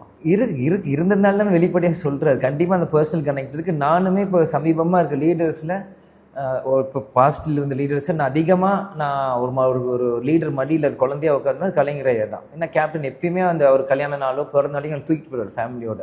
ஸோ அந்த கட்சி ஆரம்பிக்க வரைக்கும் ஒரு 15 இயர்ஸ் நல்ல கனெக்ட் இருந்தது. எவ்ரி இயர் கேப்டன் அங்கே போயிடுவார். கல்யாண நாளும் சரி பிறந்த நாளும் சரி கலைஞராயிட்ட போய் ஆசீர்வாதம் வாங்கிட்டு வருவார். கட்சி ஆரம்பிச்சது பிறகுதான் அது ஒரு வேற ட்ராக் போச்சு. விஜயகாந்த் மறைவப்ப திமுக தலைவராக முதல்வராக இருந்த ஸ்டாலின் அவர்கள் செயல்பாடு அது பலராலும் அரசியல் நாகரிகங்கள்ங்கிற விஷயமா இருக்கட்டும் 2 டைம் வந்தாருன்னு நினைக்கிறேன். உதயண்ணா வந்து ஒரு 3 to 4 டைம் வந்துட்டார். வந்து எல்லாம் ஓகேனாரு. ப்ளஸ் உதயண்ணா வந்து கேப்டன் உதயண்ணா ஃபர்ஸ்ட் 21 ஜெயிச்ச உடனே ஃபஸ்ட்டு வந்து பார்த்த லீடர் கேப்டன் தான். ஸோ அவங்க அந்த அளவுக்கு ரெஸ்பெக்ட் அவங்க கேப்டன் மேலே வச்சுருக்காங்க. அதே மாதிரி உதயண்ணா அடிக்கடி ஸ்னோ போலிங் நான் திறக்கும் போது ஃபஸ்ட்டு கேப்டன் திறந்து வச்சார். அவர் தனியாக வரல, ஒரு 10 ஆர்டிஸ்ட்டை கூப்பிட்டு வந்து எனக்கு அவர் திறந்து வச்சார் அப்படின்லாம் சொல்லியிருக்காங்க. ஸோ இது எல்லாமே நான் ஒரு கனெக்டாக நான் பார்க்குறேன். ஓகே, இன்னொரு முக்கியமான விஷயமாகவும் விஜயகாந்த் அவர்கள் அணி இருக்குது. அவங்க வந்து ஒரு தேமுதிகங்கிற ஒரு கட்சி வந்து இந்த எலெக்ஷனில் விஜய் பக்கம் போயிடும் அப்படிங்கிறத தொடர்ந்து விமர்சனமா பார்வையா எப்படி நீங்கள் உதயநிதி ஸ்டாலின் அவர்கள் வந்து பார்த்தாருன்னு சொன்னீங்களோ அதே போல் விஜய் அவர்களும் வந்து பிரேமலதா அவர்களை சந்திச்சாங்க. அந்த கோட் படத்துக்கு முன்னாடி மீட் பண்ணது இதெல்லாம் இருந்தது. ஸோ அந்த பக்கம் போகிறதும் கடைசி வரைக்கும் பேச்சுவார்த்தை நடந்துகிட்டே இருந்ததா? உங்கள் கேள்வியிலேயே உங்களுக்கு கொஸ்டின் மார்க் வரும். கோட் படம் முன்னாடியும் வரல பின்னாடியும் வரல, கோட் படத்துக்கு மாதிரி தான் வந்தார். கோட் படத்துக்காக வந்தார். வார்த்தைகள் கரெக்டாக இருக்கும். முன்னாடி வந்தால் வேற, பின்னாடி வந்தாலும் பர்மிஷன் வாங்க சொல்கிறதுக்கு அப்படின்லாம் இல்லை. ஓகே, ஆனால் ஒரு ஃபோன் கூட பண்ணதில்லை இது வரைக்கும். கோட் படம் ஏஐக்காக வந்தார். அவர் வேலைக்காக வந்தார். கோட் படத்தில் ஏஐ வந்து அவன் படத்தில் கேப்டன் வந்தால் அது அவங்களுக்கு மைலேஜ், அதுக்காக தான் வந்தார். அதை நான் தப்பு சொல்ல. பிஸ்னஸ்ன்றது ஒரு பணத்தை போட்டு பணம் எடுக்கணும், அதுக்காக வந்தாங்க. அதை நான் தப்பே சொல்ல. அது பிஸ்னஸ். ஆனால் அதை நீங்கள் பர்சனலாக கனெக்ட் பண்ணதான் நான் தப்புன்னு நான் சொல்லுவேன். பர்சனலாக நீங்கள் கனெக்ட் பண்ண பிஸ்னஸ் வந்தார். நாங்கள் பிஸ்னஸை நாங்கள் அண்ணன் விஜய் அண்ணனுக்கு சப்போர்ட் பண்ணோம். அது அவ்வளோதான். பர்சனலாக அவரோட பிரச்சாரத்துலையும் நிறைய நேரத்தில் விஜயகாந்த் அவர்களோட பெயரை குறிப்பிட்டார், கேப்டன் அவர்கள்னு. மதுரையில் மட்டும்தானே, மதுரையில் வேற எங்கேயும் பண்ணி மதுரையில் மட்டும்தான் பண்ண. வேற எல்லாம் ஏதோ ஒரு சயின்ஸை காமிச்சது. ஓகே, நீங்கள் போய் ஜாயின் பண்ணிடுவீங்களோ? ஒரு சயின்ஸும் இல்லை, சும்மா அது நீங்களாம் ஒரு சைன் எந்த சைனுமே இல்லையே. ஆக்சுவலி சைனே இல்லை. அது வந்து டிவிக்கு கேடர்ஸ் மேலே எனக்கு உண்மையிலேயே ரொம்ப அதிருப்தியும் வேதனையும் தான் எனக்கு அளிக்குது. அவங்க பண்ணிடுற விஷயங்கள். ஏன் அதை சொல்கிறேன்னா, இன்னைக்கு டிஎம்டிக்கு டிவிக்கோட சேர்லன்ட்டு எவ்வளோ அப்யூசிவ் கமெண்ட்ஸ், எவ்வளோ ஒரு அப்யூசிவ் எங்கள் கட்சி மேலே அவங்க பண்ணிட்டு இருக்காங்கன்ட்டு உங்களுக்கே தெரியும். உங்கள் கட்சி திமுக கூட்டணியில் போய் ஜாயின் பண்ணதற்கு பிறகாக நடந்த மீட்டிங்கில் தான் விஜய் அவர்களே சொன்னார், அறிவாலயத்து பக்கத்தில் யாராவது போனாங்கன்னா உள்ள கூப்பிட்டு கூட்டணியில் போட்டுக்கிறாங்க அப்படிங்கிற வார்த்தைகளை விஜய் அவர்களே பேசினார். இல்லை, அது பேசினாலும் சரி, ஆனால் அது எங்களை தான் குறிப்பிடணும் அப்படின்னு நீங்கள் சொல்ல முடியும். அந்த டைமில் நான் எல்லாரும் தான் போனாங்க. எங்களுக்கு தான் குறிப்பிட்டு எங்கள் குறிப்பிட்டு சொன்னால் அதுக்கு நாங்கள் பதில் சொல்லுவோம். எங்களுக்கு குறிப்பிடாத சொல்ல நாங்கள் வியூகத்துக்கு நம்ம பதில் சொல்ல முடியும். தேமுதிக அறிவாலயத்து பக்கம் போச்சுன்னா நம்ம பதில் சொல்லலாம். நான் என்ன சொல்கிறேன்னா, இப்போ வந்து இன்னைக்கு வந்து இந்த டிவிக்கு கேடர்ஸ் வந்து ரொம்ப அதிருப்தி. நான் தேமுதிக வந்து திமுக பக்கம் போயிட்டோன்ட்டு ரொம்ப அப்யூசிவ் கமெண்ட்ஸ், ரொம்ப இஷ்டத்துக்கு ரீல் ஷேர் பண்ணுறாங்க. அதெல்லாம் ரொம்ப ஒரு தப்பான ஒரு முன்னுதாரணமாக இருக்குது. இப்போ நீங்கள் ஒரு கட்சியை சப்போர்ட் பண்ணுறீங்கன்னா அந்த கட்சியை சார்ந்து அந்த கட்சியோட ஐடியாலஜி நீங்கள் ப்ரொமோட் பண்ணணும். விஜய் அண்ணா வந்தால் எப்படி செய்வார்னு ப்ரொமோட் பண்ணணும். அதை விட்டுட்டு எல்லாருமே திட்டுறாங்க. அது நீங்கள் ஏன்னா விஜய் அஜித் அவர் படங்கள் மாதிரி ரொம்ப வந்து தவறான ஒரு இடத்துக்கு முன்னுதாரணமாக இங்கே கேடர்ஸ் கொண்டு போகிறான். இன்றைக்கி பார்த்தீங்கன்னா அவங்க கேடர்ஸ்க்கு என்ன போகணும்னா டிஎம்டிக்கு வந்து டிவிக்கோட சேரல அப்படின்னு ஒரு கோவத்தில் இருக்காங்க எல்லாருமே. நீங்கள் உங்களுக்கே தெரியும், நீங்கள் சோஷியல் மீடியாவிலேயே வரிசையாக நீங்கள் பார்த்துட்டு வரீங்க. அப்படி இருக்கும்போது அது எப்படின்னு பார்த்தீங்கன்னா ஒரு தலைமை, ஒரு கூட்டணி தலைமை ஏற்குதுன்னா அந்த தலைமை தான் மற்ற கூட்டணி கட்சிகளை அழைக்கணும். அதுதான் மாண்பு, அதுதான் ஒரு முறை, ஒரு பேசிக் லைன் ஆன் பாலிடிக்ஸ். இன்னைக்கு திமுக இருக்கட்டும், மதிமுக, பிஜேபி, காங்கிரஸ், இந்தியா ஃபுல்லாக எந்த கூட்டணி தலைமை அவங்க எந்த அழைப்புமே டிவிக்கு கிட்ட வராதப்போ நம்ம எப்படி அங்கே போக முடியும்? அது ஃபர்ஸ்ட். ஒரு பேச்சுவார்த்தையே நடக்கும், எதுவுமே இல்லை, நத்திங். நான் ஒன்றுமே இல்லை. நான் கடைசியாக விஜயனோட பேசினது வந்து என் 2024 என் பர்த்டேக்கு வந்து விஷ் பண்ணார். அப்புறம் குரு பூஜைக்கு நான் பார்த்தேன், அவ்வளோதான். அதுக்கு மேலே ஒரு வார்த்தை. ஸோ எந்த ஒரு கான்டாக்டும் இல்லை இன்றைக்கி. ஆனால் கேடர்ஸ் இவங்க எல்லாருமே வந்து கொந்தளிக்கிறாங்க நம்ம டிஎம்கேயோட. இன்றைக்கி வந்து நாங்கள் ஒரு டிசிஷன் மேக் பண்ணி நாங்கள் போயிட்டுருக்கோம். இந்த தேர்தலில் தேமுதிகலேருந்து யாராச்சும் யாரை பேர் அவதூறாக நாங்கள் பேசி பிரச்சாரம் செஞ்சுருக்கோம். நீங்கள் பார்க்கணும், நானா சரி, அம்மா சரி, எந்த யாருமே எங்கள் வேலையை நாங்கள் ஜெயிக்கணும். We have to win. அதுதான் எங்கள் கால். நாங்கள் யாரை பற்றியும் பேசணும்.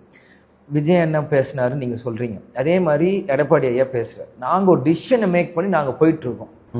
அப்போது இப்போ டிவிகேக்கு வந்து நாங்கள் வரணும்னா அவங்க சஜஷனை கொடுக்கணும். எங்களுக்கு ஒரு ஐடியா இருக்குது, நீங்கள் வரீங்களா இல்லையான்னு கேட்டால் அப்புறம் நம்ம இப்போ நம்ம நான் இப்படி போகிறேன்ப்பா, நான் ஒருத்தர் இப்படி போகாதப்பா இப்படி வந்து போகலாம்ப்பா அப்படின்னா, அப்படியா சரி பார்ப்போம், அப்போ நம்ம எடுத்துக்கலாம். நாங்கள் உங்களுக்கு கேட்கவே நாங்கள் ஒரு டிசிஷன் எடுத்து நாங்கள் போகிறோம். அப்போது நீங்கள் ஒரு ஹெட் ஆஃப் த அலையன்ஸை நீங்கள் இருக்கிறப்போ நீங்கள் இனிஷியேட்டே எடுக்காதப்போ நாங்கள் எப்படி வந்து நாங்கள் உங்கள்கிட்ட பேச முடியும்? ஏன்னா உங்கள் ஐடியாலஜி என்னன்னு எங்களுக்கு தெரியாது. நீங்கள் தனியாக போகிறீங்களா இல்லை கூட்டணி பிஜேபி கிட்ட போகிறீங்களா, ஏடிஎம் எதுவுமே தெரியாது. ப்ளஸ் அங்கே யாரை கான்டாக்ட் பண்ணுறோம், அங்கே தேர்தல் குழுன்னு ஒன்று அமைக்கல, மற்ற கூட்டணி வந்து பேச எதுவுமே அங்கே இல்லை. விஜய் அண்ணா is a face, yes, not டினை, is a mass actor face. But கட்சியில் வேறு யார் அங்கே என்ன பொறுப்பில் இருக்கா? அங்கே யார் செங்கோட்டையன் அண்ணன் வந்திருக்காரு, பட் அங்கே குழு என்ன, தேர்தல் குழுன்னு எதுவும் இருக்கா? யாரும் அமைச்சிருந்தாங்களா கூட்டணி வார்த்தை பேச? இல்லை இவங்க போய் யாராச்சும் அழைச்சாங்களா? எதுவுமே இல்லாதப்போ எப்படி மற்ற கட்சி வந்து அவங்ககிட்ட பேசுவோம்? இல்லை இன்னொன்றும் தொடர்ந்து சொல்லிட்டே இருக்காங்க, நீங்கள் தாவேக்காவை சாதாரணமாக நினச்சிடாதீங்க. தாவேக்கா ஒன்றும் தேமுதிக கிடையாது, விஜய் ஒன்றும் விஜயகாந்த் அளவுக்கு 8% வாங்கிட்டு போகிறவர் கிடையாது, அவர் எம்ஜிஆர் மாதிரி அப்படின்னு சொல்கிறாங்க. அது தேர்தலுக்கு பிறகு மக்கள் சொல்லணும், அது அவங்களே சொல்லிக்கிறாங்க. கண்டிப்பாக விஜயகாந்த் ஆக முடியாது. விஜயகாந்த் ஒரு சுப்ரீம் லீடர். அதுவும் கேப்டன் வந்து அவர் படங்கள்லேருந்து அவர் வசனிலேருந்து அரசியல் கொண்டு வந்தார். அவங்க கட்சி ஆரம்பிக்கிறதுக்கு முன்னாடி எங்கள் தொண்டர்களுக்கு வந்து எப்படி அரசியல் பண்ண ஒரு நாகரிகம் தெரியும். இங்கே என்ன நாகரிகம் இருக்குது டிவிக்கெல்லாம்? யாருக்கு என்ன தெரியும்? இன்னைக்கு இதே டிஎம்கே vs டிஎம்டிக்கு, ஏடிஎம்கே vs டிஎம்டிக்கு எல்லாம் தான் சண்டே ஆச்சு. யாரும் இவ்வளோ அநாகரிகமாக பேசல. ஒருத்தர் 2 பேர் பேசுவாங்க, அதை நான் பேர் குறிப்பிட விரும்புகிறேன், எனக்கு தெரியும் யார் பேசுவாங்கன்ட்டு. அங்கங்கே ஒருத்தர் 2 பேர் பேசலாம், அது வந்து அரசியல் மேடையில் பேசு. ஆனால் ஒட்டுமொத்த கட்சியுமே ஒரே மாதிரி பேசுறது வந்து இது எப்படி ஒரு நாகரிகமான அரசியலாக இருக்கும்? ஒரு கட்சின்னு ஒரு கட்டுப்பாடு இருக்கு. இப்போ இதே எங்களுக்கும் திமுக பழைய கசப்பான நினைவுகள் இருக்கு, இல்லைன்னு சொல்ல. அரசியல் நிரந்தர நண்பரும் இல்லை, எதிரியும் இல்லை. அவங்களே ஒரு காமெடியன் வச்சு பேசும்போது அன்னைக்கு கேப்டன் நினைச்சிருந்தா எப்படி வேணா ரியாக்ட் பண்ணியிருக்கான். அன்னைக்கு கேப்டன் ராணுவ கட்டுப்பாடோட இப்படிதான் இருக்கணும் அப்படின்னாங்க. அன்னைக்கு ஒரு வார்த்தை யாரும் பேசல. அது அரசியல் நாகரிகம். அன்னைக்கு வெற்றி தான் அதுக்கு பதில். அந்த மாதிரி இன்னைக்கு டிவிக்கு இருந்து யாருமே கண்ட்ரோல் பண்ண முடியல. இப்போ விஜயனை வந்து இப்படி பேசக்கூடாது, இன்னைக்கு இப்படிதான் நீங்க நடக்கணும், இப்படிதான் நீங்க செய்யணும், ஒரு அட்வைஸ் கொடுக்கணும்ல. No one is telling anything to anyone. All are just dancing like their own thing. அவர் ஒரு பக்கம், விஜயன் ஒரு பக்கம் இருக்காரு, அது ஒரு பக்கம் இருக்காங்க. ஆளாளுக்கு ஒரு ஸ்டைல்ல போயிட்டு இருக்காங்க. அந்த கட்சி எப்படிதான் அது இருக்கும்? விஜய் அவர்களுக்கு கூடுற கூட்டத்தை தொடர்ந்து நீங்களும் அரசியலை கவனிக்கிறவர் பாக்குறீங்களா? அது விஜயகாந்த் அவர்களுக்கு கூடின கூட்டத்தை விடலாம் பல மடங்கு இருக்கா? பாருங்க, உங்களுக்கு இந்த காலகட்டம் அந்த காலம் நீங்க கம்பேர் பண்ண முடியாது சார். இன்னைக்கு எக்ஸ்போஷர் உங்களுக்கு, இன்னைக்கு வாட்ஸ்அப்ல ஒரு குரூப்ல நீங்க தட்டினா 200 பேருக்கு போகும். அன்னைக்கு 200 பேர் நேராக போய் அழைக்கணும். அன்னைக்கு காலகட்டத்தில் ஒருத்தருக்கு ஃபோன் போட்டு அழைக்கணும். இன்னைக்கு ஏரியா அட்ரஸ் போட்டி நீங்கள் உடனே நீங்கள் போகணும். நீங்கள் எக்ஸ்போஷர் இருக்கு, உங்களுக்கு ரீச்சபிள் இருக்கு. நீங்கள் அதை இதை நீங்கள் கம்பேர் பண்ண முடியாது. அன்னைக்கு வந்து எல்லாரும் போய் கூப்பிட்டாங்க. இருந்தாலும் அன்னைக்குமே அவ்வளோ 25 லட்சம் பேர் அன்னைக்கு மாநாடு கூட்டினாங்க. கேப்டன் இருக்கு. அதுக்கு பாதி அளவு கூட நீங்கள் விஜயன் ஃபர்ஸ்ட் மாநாடு 7-8 லட்சம் பேர் தான் வந்திருக்காங்க. அன்னைக்கு 25-30 லட்சம் பேர் நீ மாநாட்டுக்கு வந்தாங்க. நான் விஜயன் மாஸ் இல்லை, க்ரௌட் வரலன்னு நான் சொல்லவே இல்லை. அது ஒரு எரா, இது ஒரு எரா. நீங்கள் 2 எரா கம்பேர் பண்ண முடியும். சச்சின் பெட்டர், கோலி பெட்டர் நம்மளால சொல்ல முடியுமா? இந்த களமே திமுக தாவேக்கான் மாறிடுச்சுங்கிறாரு, அந்த மாதிரிலாம் இருக்குன்னு நீங்க யூகிக்கிறீங்களா? தொடர்ந்து களத்துல இருக்க சொல்ல முடியாது. நீங்க ஏடிஎம்கே நீங்க எப்படி ஏடிஎம் எப்படி ரூல் அவுட் பண்ண முடியும்? அதுக்கு எல்லாருக்குமே ஒரு மாஸ் ஏடிஎம்கேக்கு ஒரு நீங்கள் ஒர்ஸ்ட்டாக போட்டாலுமே 20% ஓட் ஏடிஎம்கேக்கு இருக்கும் எல்லா ஊர்லேயும். நீங்கள் அவங்களும் ஒரு பெரிய கட்சி செலவு பண்ணி எடப்பாடி ஐயா போகிற இடத்துல க்ரௌடு வருது, அவருக்கும் தான் க்ரௌடு வருது. காசு கொடுத்து வரல, கொடுக்காத விஷயம் அது வேற. ஆனால் கூட்டுறாங்களா க்ரௌடு, க்ரௌடு கூட்டுறாங்களா? அப்போ அவங்க ஸ்பெண்டிங் பவர் அங்கே இருக்குல்ல. ஸோ இங்கே ஸ்பெண்டிங் பவர் இருக்குது, அங்கே நேச்சுரல் பவர் 2 இடத்துலையும் தான் இருக்குது. ஆனால் அது ஓட்ஸாக மாறுதா, வியூஸாக மாறுதா, நம்பர்ஸாக மாறுதா தேர்தல் பிறகு தான் தெரியும். 2006 விஜயகாந்த் அவர்கள் ஒருத்தர் எம்எல்ஏவா போனாரு, 8% வாக்கு வாங்கினீங்க. இப்போ விஜய் அவர்கள் என்ன வாங்குவாருன்னு உங்களோட கணிப்பு? என்ன கண்ணோட 8 to 12% வாங்குவார் சார். அதுக்கு மேலே தேமுதிக வாங்கின அளவில் இருப்பார். 8 to 12 மேலே வாங்க. ஏன்னா அது சீமானோ 8% அரௌண்ட் தான் வாங்கியிருப்பார். 7 to 8% மேக்ஸிமம் வாங்கி. அது என்னன்னா அந்த 10% வந்து ஆன்டி டிஎம்கே, ஆன்டி ஏடிஎம்கே, அது ரெண்டும் அவங்களுக்கு வேணாம். அந்த 10% நியூட்ரலாக போடுற ஓட்டு தான் அது. எப்பயுமே அது ஸ்டாண்டர்ட். நீங்கள் அதுக்கு மேலே இன்க்ரீஸ் பண்ணுறது தான் உங்கள் ஓட். இப்போ விஜயகாந்த் அவர்கள் ஒரு மதுரைக்காரரு, சென்னையில் இருந்தவர், அப்படியான விஷயம் இருக்கும்போது அவர் ஃபர்ஸ்ட் டைம் எலெக்ஷன்ல கண்டெஸ்ட் பண்ண இடம் அவருக்கு ரொம்ப சவாலான ஒரு இடம். கண்டிப்பா அந்த மாதிரி ஒரு இடத்துல நின்று வெற்றி பெற்று எம்எல்ஏவானார். ஆனால் விஜய் அவர்கள் 2 தொகுதிகளில் இப்போ கண்டெஸ்ட் பண்றாரு. அதை எப்படி பார்க்க? அப்படின்னா 100% அவர் பொலிட்டிஷன் அவர் ஏற்றுக்கலன்னு தெரியுது. Is not confident himself to contest in politics. அவருக்கு அந்த தோத்துறோன்னு ஒரு பயம் இருக்கு. பயம் இருந்ததுன்னா அரசியலே வரக்கூடாது. தோத்தாலும் ஜெயிச்சாலும் மீசை முறுக்குன்னு பாடலாம் ஃபேமஸாக இருக்கு. இருந்தாலும் நம்ம வந்து அந்த பயத்தை பார்த்து அவருக்கு என்னன்னா அந்த மாஸ்லேயே இருக்கணும்.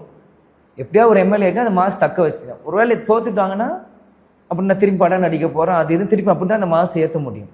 ஸோ அதனால் சேஃப்டிக்கு 2 இடத்துல நிற்கிறாங்க. அப்படி சேஃப்டியோட நிற்கிறது வந்து I'm not seeing this in a long run. அப்போ அடுத்ததுலேயும் 2 இடத்துல நிற்பாங்களா? அப்படியே 2 ஏன்னா இதெல்லாம் நம்ம 30 வருஷம் 35 வருஷம் முன்னாடி கேள்விப்பட்டது. சமீபமாக யாருமே அந்த மாதிரிலாம் நிற்கல. அப்போ அம்மா ஜெயலலிதா, ஆண்டிப்பட்டி அப்படி 2 பேருக்கு இருந்தால் தவிர 91ல் நின்னா.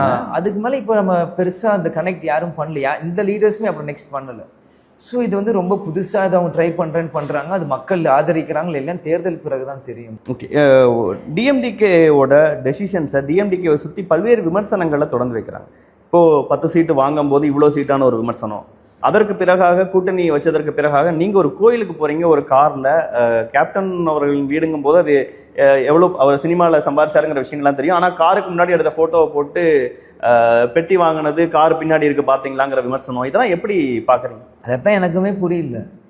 எதுக்கு இன்னைக்கு நீங்கள் மீடியாவில் இருக்கீங்க, நீங்கள் எல்லா பக்கம் போகிறீங்க, உங்களுக்கு எல்லாம் தெரியும். நீங்களே போய் எந்த லீடர்கிட்ட இப்போ டிஃபெண்ட் இல்லைன்னு சொல்லுங்கள். எந்த அரசியல் தலைவர்கிட்ட டிஃபெண்ட் இல்லைன்னு மட்டும் நீங்கள் சொல்லுங்கள். நாங்கள் என்ன பிச்சை எடுத்து தான் வந்தோமா என்ன எனக்கு புரியல. நான் இப்போ ஆர்சி புக் எடுத்து காமிங்க. வண்டி வேலையை தான் நீங்கள் வரும்போது நீங்கள் பாட்டுருக்கு. 1.5 வருஷம் முன்னாடி வாங்கின வண்டி அது. வண்டி வாங்கணுன்றாங்க. காலேஜை விற்றோன்னு யாரோ பேசுகிறீங்களா? சேனல் க்ளோஸ் ஆகிட்டோன்னு யாரோ பேசுகிறீங்களா? சண்முக பாண்டியன் 12 வருஷம் தள்ளி 4 படம் தான் நடிக்கிறான், அதை யாரோ பேசுகிறீங்களா?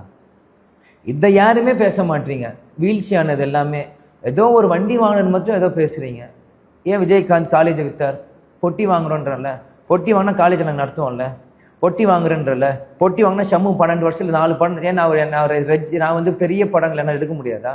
ஒரு 10 படம் 15 படம் நடிக்க முடியாதா? கேப்டன் பையன் யார் வேணா அனிருத் ஏஆர் மியூசிக் போடலாம். பொட்டி வாங்குறேன்றல. பொட்டி வாங்குறேன் நான் ரோல்ஸ் ரைஸ் வாங்க முடியாது, 10 ரோல்ஸ் ரைஸ் வாங்க முடியாதா? எனக்கு என்ன? அப்படி தப்பு பண்ணி தான் இன்கம் டேக்ஸ் சேல் டேக்ஸ் வந்து கேள்வி கேட்க. நீங்கள் யார் என்னை கேள்வி கேட்க? நீங்கள் யார் நீங்களாம் யார் கேள்வி கேட்க? ஒரு பெண்மணியோ எங்கள் அம்மா எவ்வளோ அவதூறு பரப்புகிறாங்க. இதே நான் ஒரு அம்மாவை பற்றி ஒரு தப்பை அவங்க நான்ட்டு இல்லை, யாராச்சும் ஒருத்தவங்க அவங்க அம்மாவை பற்றி தப்பாக பேசுனா எந்த மகனாச்சும் பார்த்து சும்மா இருப்பாண்ணா? சும்மா ஒரு சின்ன வார்த்தை ஏதோ ஒன்று புரிஞ்சுக்க முடியும். அப்புறம் எவ்வளோ பேர் போடுறப்போ நாங்கள் மட்டும் எதுக்கு இந்த மாதிரி ஒரு அக்யூசியேஷன் எங்கள் மேலே?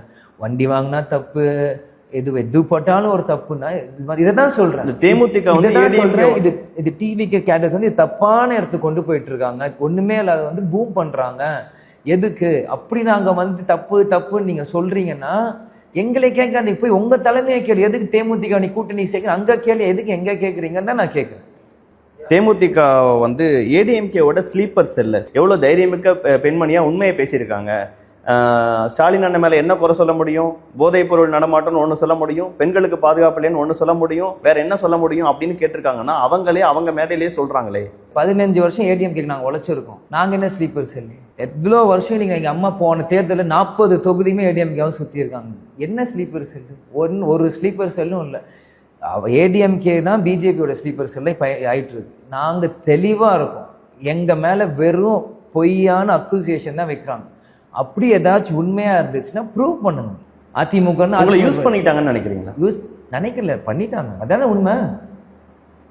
இன்னைக்கு தேமுதிக யூஸ் பண்ணிட்டாங்க. இன்னைக்கு வந்து டிஎம்கே வந்து தேமுதிக வந்து அவ்வளவு குறை சொல்லுதுன்னு எல்லாரும் பேசுறாங்க. அன்னைக்கு 11 எம்எல்ஏ விஜயகாந்த் அவர்களின் ஆன்மா மன்னிக்காது. அது மன்னிக்காது, அவங்களே தான் மன்னிக்க. 11 எம்எல்ஏ இழுத்தது யாரு 2011? திமுகவா? ஏடிஎம்கே தானே. இவங்களெல்லாம் அரசியல் ரீதியாக கட்சி விட்டு போனாங்க, யாரும் இழுக்கலை டிஎம்கே சைட்லேருந்து. அதிமுக தான் எம்எல்ஏ விலைக்கு வாங்கினாங்க, 11 எம்எல்ஏவை. இருந்தாலும் அதை தான் சொல்கிறேன், 2019 கேப்டன் வந்து வேற உடல்நிலை சரியில்லாமல் வழி இல்லாமல் தான் மீண்டும் அதிமுகவோட கூட்டணி வைக்கிறார் அன்னைக்கு. இல்லைன்னா கேப்டன் வச்சிருக்க மாட்டார், ஹெல்த்தியாக இருந்தாருலாம். அதனால நான் அன்னைக்கு டிஎம்கேவோட வச்சிருந்தாலும் இந்த பேச்செல்லாம் முடிஞ்சிருக்கும். அன்னைக்கு கேப்டனே டிஎம்கேவோட வச்சுட்டாரு எதுக்கு அப்படின்ட்டு வந்திருக்கும். விஜய் பிரபாகர் ரொம்ப எமோஷ்னல் ஆனவரா? பேசும்போதே வந்து அவர் மீறி அவருடைய கண்கள் நிறைய பேசுது, ஒரு ஃபீல் பண்ணும்போது தெரியுது, கோவப்படும் போது தெரியுது. ரொம்ப எமோஷ்னல் ஆனவரா? இல்லை, இது கோவப்படலைன்னா நான் மனுஷனே இல்லை, இருக்கிற ஃபேக்ட். இப்போது நீங்கள் ஒரு தப்பு பண்ணால் நீ தப்பு பண்ணியிருக்கேன்னா நான் உணர்வேன். தப்பே பண்ணாதான் நீ தப்பு பண்ணேன்னு சொன்னால் நான் அப்படியே ஏற்றுக்க முடியும். புரியுதுங்களா? இப்போ நீங்கள் போகும்போது நீங்கள் ஏதோ ஒன்று நான் உங்களுக்கு அக்யூஸ் பண்ணால் அதுதான் எனக்கு கோவம் வருது. நீ இன்றைக்கி நான் தப்பு பண்ணேன், நான் ஊழல் செஞ்சேன், நீ நிரூபணி, ஆமாம் தப்பு பண்ணிட்டேங்க, மன்னிச்சிருங்க, நான் கையெடுத்து கும்பிட்டு காலில் விழுந்து மன்னிப்பு கேட்டு நான் போவேன். எந்த தப்புமே பண்ணாதப்போ எங்கள் மேலே தப்பு பண்ணிட்டேன்னா இது எப்படின்னா, ஒரு ரூமில் ஒரு சிங்கர் கடிக்கும் போது ஒரு 100 நாய்க்கு கற்றுனா நாய்ங்க சத்தம் தான் ஜாஸ்தியாக இருக்கும். அப்படி தான் நீ போயிட்டுருக்கு. தப்பே பண்ணாதப்போ எங்கள் மேலே அக்யூஸ் பண்ணுறப்போ யாராலும் கோவம் வருங்க, யாராக இருந்தாலும் கோவம் வரும். அது நான் ஒரு கேப்டன் ஃபேமிலியில் எங்கிருந்து நாங்கள் கேப்டனை பார்த்து வளர்ந்தவங்கள இன்றைக்கி வந்து சும்மா இன்னைக்கு கேப்டன் நல்லவன்னு சொல்கிறவங்க, கேப்டன் இருந்தபோது இதே தான் கேப்டன் மேலே போட்டோம், கோவப்படுறாரு, அது வார்த்தை நான் சொல்லக்கூடாது, அந்த மாதிரி எல்லாமே அவங்க கேப்டன் மேலே போட்டான். கேப்டன் மறைஞ்சதுக்கப்புறம் கேப்டன் இருந்தால் அவர் மிஸ் பண்ண. அது சொல்கிறாங்களே, ஒரு தங்கத்தை மிஸ் பண்ணிட்டீங்க, வைரத்தை விட்டுறாதீங்கன்னு விஜய் அவர்களுக்கு எடுத்துட்டாரு. எதுக்கு மிஸ் பண்ணீங்க? அப்போ அவங்க தான் மக்கள் அவங்க கட்சிக்காரங்க சொல்கிறாங்க. அவங்க கட்சிக்காரங்க சொல்கிறாங்கன்னா அது அவங்க சுயலாபத்துக்கு சொல்கிறாங்க. அவங்க மனசார ப்ரூவ் பண்ணியிருந்தா அன்றைக்கே வந்து அண்ணன் வைரம் நான் தங்கம் 2 பேர் சேர்ந்து நாங்கள் வரோன்னு சொல்ல வேண்டியது தானே. கேப்டன் உடல்நிலை சரியில்லாத ஒரு நாள் கூட வந்து பார்க்கல. அப்படி கேப்டன் மதிக்கிறாங்க, அவர் தலைவர்னா இதெல்லாம் பண்ணல. நான் வந்து தப்பு சொல்ல, அது அவர் அவர் விருப்பம். நாங்கள் அவரை பார்த்து தான் கேப்டன் அதெல்லாம் இல்லை. இன்னைக்கு வந்து கேப்டன் பேரை யூஸ் பண்ணுறாங்க, கேப்டன் அவரு கேப்டன் இப்படின்னு சொல்லும் போது ஃபர்ஸ்ட் உங்க தலைவர் எப்படி நீங்க பார்த்துட்டு சொல்லுங்க. ஏன்னா நாங்க தப்பு பண்ற மாதிரி எல்லாமே அவங்க சரின்ற. தேமுதிக வாக்குகள்ல ஒரு குறிப்பிட்ட பர்சன்டேஜ் வந்து அந்த பக்கம் ஷிஃப்ட் ஆகுது. அந்த ஒரு கோவத்துல அந்த ஒரு பதற்றத்துல தான் இவ்வளவு ரியாக்ட் பண்றீங்க அப்படிங்கிற ஒரு விமர்சனத்தை டிஎம்டிகேல இருந்து விஜய் ரியாக்ட் பண்ணோம். நாங்க எதுவுமே அம்மா லாலிபாப் சாப்பிட்ற குழந்தைன்னு பேசுறாங்க. இருக்கிற ஃபேக்ட் சொல்றது. அப்போ அவங்க எதுக்கு எங்களை அபியூஸ் பண்றாங்க? எங்களுக்கு போட நான் கொஸ்டின் திருப்புறேன், எதுக்கு டிவிக்கு எங்களை திட்டணும்? எங்கே தானே ஓட்டு எடுக்கிறான்னு சொல்கிறீங்க, எதுக்கு எங்களை திட்டணும்? அப்போ அவங்களுக்கு லாபம் தான் இங்கேருந்து போகிற ஓட்ஸு, இப்போதைக்கு எங்களை திட்டணும். அப்போ இங்கேருந்து எதுவும் போகலை, நாங்கள் தான் அங்கே இருக்க இங்கே இழுத்துட்டு இருக்கோம். இப்போ அவங்க தனியாக நிற்கிறாங்க. இப்போ நாங்கள் போயிருந்தா அவங்களுக்கு சப்போர்ட். கேப்டன் குடும்பம் வந்து விஜயனை எஸ்ஏசியை காப்பாற்றணும், விஜயனை காப்பாற்றணும், எல்லாமே பண்ணோம். ஆனால் கேப்டன் குடும்பம் இப்போ எங்கள் பசங்களும் யாரையுமே காப்பாற்ற மாட்டீங்க. கேப்டன் எத்தனையோ பேரை காப்பாற்றணும், ஆனால் என் தம்பி சண்முக பண்ணின்னு சினிமாவில் யாரும் காப்பாற்ற மாட்டாங்க. கேப்டன் எல்லாருக்கும் அரசியல் வந்து விஜயனை காப்பாற்றணும், ஆனால் கேப்டன் கட்சியை வந்து யாரும் காப்பாற்ற மாட்டாங்க. அப்போது கேப்டன் வந்து கூலிக்காரன் படம் நடிச்சேன்னா எல்லாருமே கூலியாக வேலை பார்த்து எல்லோரும் உழைச்சிட்டே இருக்கணும். எங்கள் குடும்பம் எல்லோரும் நாங்கள் சிரிச்சிட்டே நல்லவங்க, நாங்கள் சேவை செய்கிறோம், நாங்கள் மகாத்மா அப்படியே நாங்கள் வரணுமா? இது நாங்கள் அக்ஷய பாத்திரம் உழைப்பேன், எங்கள் அக்ஷய பாத்திரம் உழைப்பை எடுத்துகிட்டே இருப்பீங்க, நாங்கள் அப்படியே கொடுத்துட்டே இருக்கணுமா? நாங்கள் என்ன இதுவா? அப்படிலாம் தப்புங்க இது. இப்போ இங்கேருந்து தான் ஓட்ஸ் போகுதுன்னா அப்போ எதுக்கு எங்களை திட்டணும்? தப்பு தானே. ஓட்ஸ் போனால் அவங்க லாபம் தானே ஆகும், எதுக்கு எங்களுக்கு இது பண்ண? So it's not right. இங்கேருந்து இந்த ஓட்டும் போகல. உண்மையான கேப்டன் ஃபேன்ஸ், உண்மையான தேமுதிக தொண்டர்கள் இங்கே தான் நிற்கிறாங்க. அப்போ நான் எதுக்கு வந்து நிற்கிறேன்? யாருக்காக நான் வந்து நிற்கிறேன்? எங்கள் கட்சிக்காரங்க வந்து நிற்கிறேன். நான் வந்து எதுக்கு போகிறேன்? சுய லாபத்துக்கும் பதவியில் ஆசைக்கு வெளியே போறவங்க தான் இங்க இருந்து போறாங்களே தவிர உண்மையான கேப்டன் தொண்டர்கள் தேமுதிக மேல ஆசை இருக்கும் இந்த இருந்து செத்தாலும் போக மாட்டோம். உதயநிதி ஸ்டாலின் அவர்கள் பிரச்சாரத்துல கேப்டன் அவர்கள் குறித்து, விஜயகாந்த் அவர்கள் குறித்து பேசும்போது கூட கண் கலங்குறேன். அப்பா மறைவு எல்லாரும் அந்த இடத்துல இருந்து மீண்டு வர முடியாதுங்கிறத புரிஞ்சுக்க முடியுது. நானும் அப்பா எனக்கும் இல்லை. ஸ்டில் அப்பா பேரை சொல்லும் போது உடனே அவ்வளோ எமோஷனல் ஆகிறீங்களே. ஆமா இருக்கு. அதான் ஏன்னா கேப்டன் இவ்வளோ பெரிய ஒரு ஆளுமை, அவர் இவ்வளோ பெரிய ஒரு சாம்ராஜ்யத்தை உருவாக்கி அவர் ஆசைப்படாத செய்ய முடியாமல் அவர் மறையிறப்போ எல்லாருக்கும் டவுன்ஃபாலை பார்க்கும்போது எல்லாரும் கோவம் வரும். ஏன்னா அவர் வந்து நேர்மையாக டவுன்ஃபால் வர மக்களால் தோத்தடி டவுன்ஃபால். அவர் உடல்நிலை சரியில்லை, அவனால் ஆக்டிவாக இருக்க முடியல. ஸோ அந்த கோவம் இருக்க தான் செய்யும். அந்த மிஸ் பண்ணிட்டோமே அந்த வழிகள் இருக்கு இல்லைன்னு சொல்ல, அதெல்லாம் தாண்டி இப்போ பேசும்போது கூட உங்க கண் கலங்கிடுது. அது கேப்டன் அது வரும். ஏன்னா எனக்கு அப்படியே செலுத்தணும் கேப்டனா எனக்கு உள்ள. ஏன்னா எப்படி சொல்றதுன்னா, நான் இந்த உலகத்தில் நான் இருக்கிற வரைக்கும் எங்கள் அப்பாவை நான் மிஸ் பண்ணுவேன், நான் அழுவேன். அது ஏன் உணர்வு, அது யாருக்கும் புரியாது. நான் இப்போ ரீசெண்டாக நான் கண்ட்ரோல் பண்ணிட்டேன் ரொம்ப. ஏன்னா அது வந்து அப்படியே ஒரு கேள்விக்குறிய ஆக ஆரம்பிச்சு. அது அழுகிறாரு எமோஷனலா ஓட்டுக்காக பண்றாருன்னா சில பேர் பேசுறாங்க. அதுதான், அது உணர்வு தெரியாதவங்க, உணர்வே இல்லாதவங்க தான் அது பேசுறாங்க. உணர்வே இல்லாதவங்க அப்படி பேசுறாங்க. உணர்வு இருக்கிறவங்க, அப்பா மதிக்கிறவங்களுக்கு தெரியும். இன்னைக்கு வந்து எல்லாத்தையுமே தூக்கி போட்டு நாங்கள் நிற்கிறோன்னா அது கேப்டனுக்காக தான். அது எப்படியாச்சும் இந்த கட்சி ஜெயிக்கணும். இல்லை, எப்பவுமே அவரை பத்தி பேசும்போது கேப்டனே சொல்றீங்களே. அப்பான்னு நிறைய சொல்லி பார்த்தது இல்லை. நீங்க அம்மா பத்தி பேசும்போது கூட அந்நியார்னு சொல்றீங்க, அதையும் கிண்டல் பண்ணாங்க. அதுதாங்க எப்படி அப்பான்னு தானே சொல்லுவீங்க, என்ன வாங்க போன்னு சொல்லுவீங்களா? எப்படி அப்பான்பேன் டேடின்பேன். நான் இப்போ கேமரா முன்னாடி பேசும்போது நீங்க உணர்வா கேள்வி கேட்கும்போது உணர்வா தான் பதில் வரும். நீங்கள் கேள்வி அரசியல் சார்ந்து இருக்கு, ஒரு அக்யூஸ் பண்ணுறேன் அது பேசுகிறப்போ உணர்வு வந்து ஆட்டோமேட்டிக்காக என்னோட தாட் எல்லாமே ஒரு தொண்டனாக போயிடும். மகன் பக்கம் போயிடும். நீங்கள் ஃப்ரெண்ட்லியாக ஃபேமிலியாக போகிறப்போ அப்போ நீங்கள் அப்பா சொன்னார், அப்போ நீங்கள் என்னை கூல் டவுனாக கேட்கும்போது அது காமாக போகும். இப்போ நீங்கள் உணர்வாக ஒரு கட்சி மீட்டிங் பாலிடிக்ஸ் இல்லை ஃபைடாக இருக்கும்போது ஆட்டோமேட்டிக்காக அது அப்படி தான் வரும். ஏன்னா இப்போ எனக்கு அப்பா, பார்க்குறவங்க எல்லாருக்கும் அப்பா இல்லைல்ல, பார்க்குறவங்க கேப்டன் தானே புரியும். நான் அப்பானா யாரும் அதுக்கு சொல்ல வரேன். ஓகே. இன்னொன்று முக்கியமாக கான்ட்ரவர்சியாக மாறின விஷயம், நீங்கள் விஜய் அவர்களுக்கு ஒரு மீட்டிங்கில் ஒரு அட்வைஸ் பண்ணீங்க. விஜயன்னா காங்கிரஸை நம்பிடாதீங்க, அவங்க கவுத்து விட்டுருவாங்க அப்படின்னு சொன்னதை வச்சு இப்போ ஃபுல்லாக ஒரு வாரம் ஃபுல்லாக அதுதான், காங்கிரஸை நம்ப வேண்டாம்னு விஜய்க்கு அட்வைஸ் பண்ண விஜய பிரபாகரன் காங்கிரஸோட உதவியோட இந்த தொகுதியில் நிற்கிறாரு. பாலிடிக்ஸ் தெரியாதவங்க தான் இப்படி பேசுகிறாங்க. பாலிடிக்ஸ் உன்னிச்சு கவனிக்கிறவங்க அன்னைக்கு ஏன் அது நான் பேசினேன்னா, அன்னைக்கு இருக்க பொலிட்டிக்கல் ஸ்ட்ராட்டஜி அது. பாலிடிக்ஸ் அண்ட் மைண்ட் கேம்ஸுங்க, வேர்ட் பிளே. நீங்கள் வந்து எல்லாமே மனசில் பர்சனலாக எடுத்து வச்சுக்கணுன்னா பாலிடிக்ஸ் பண்ண முடியாது. அது அன்னைக்கு இருக்க சுச்சுவேஷன் நான் பேசினேன். நீங்கள் ரிவர்ஸ் பண்ணி போங்க, ஜான் நைட் அன்றைக்கி என்ன திமுக காங்கிரஸ் தேமுதிக என்ன பொலிட்டிக்கல் சுச்சுவேஷன் நீங்கள் அன்றைக்கி பாருங்கள். அது அன்றைக்கி இருக்கிற வேர்ட் பிளே, அன்றைக்கி இருக்க மைண்ட் கேம். அன்றைக்கே நாங்கள் டிசைட் பண்ணோம் நாங்கள் திமுகவோட தான் போகிறோன்ட்டு. அன்றைக்கி ஒரு சின்ன சலசலப்பு காங்கிரஸ் திமுகக்குள்ளே இருக்கிறது. ஸோ இதெல்லாம் ஒரு சின்ன சின்ன வேர்ட். அன்னைக்கு அது இன்ட்ரெஸ்டிங்காக இருந்துச்சா இல்லையா? காங்கிரஸ்க்கு ஒரு செக் வைக்க தான் தேமுதிகவே திமுக கொண்டு வந்தாங்க. அது நீங்கள் திமுக தான் என்கிட்ட கேட்டா, நான் என் கட்சியை பற்றி தான் சொல்லணும். மாணிக்கம் தாகூர் அவர்களை பார்க்கும்போது என்ன சொன்னார்? கடைசி வரைக்கும் அவருக்கு வந்து ஒரு டஃப் கொடுத்துட்டே இருந்தீங்களே, மறுபடியும் இப்போ 2 பேரும் எனக்கும் அண்ணன் மாணிக்கம் தாக்கூருக்கும் எந்த பர்சனல் வெஞ்சன்ஸும் நான் அவரை பார்த்தது கூட இல்லை இது வரைக்கும். என் லைஃப்பில் எதுவுமே இல்லை.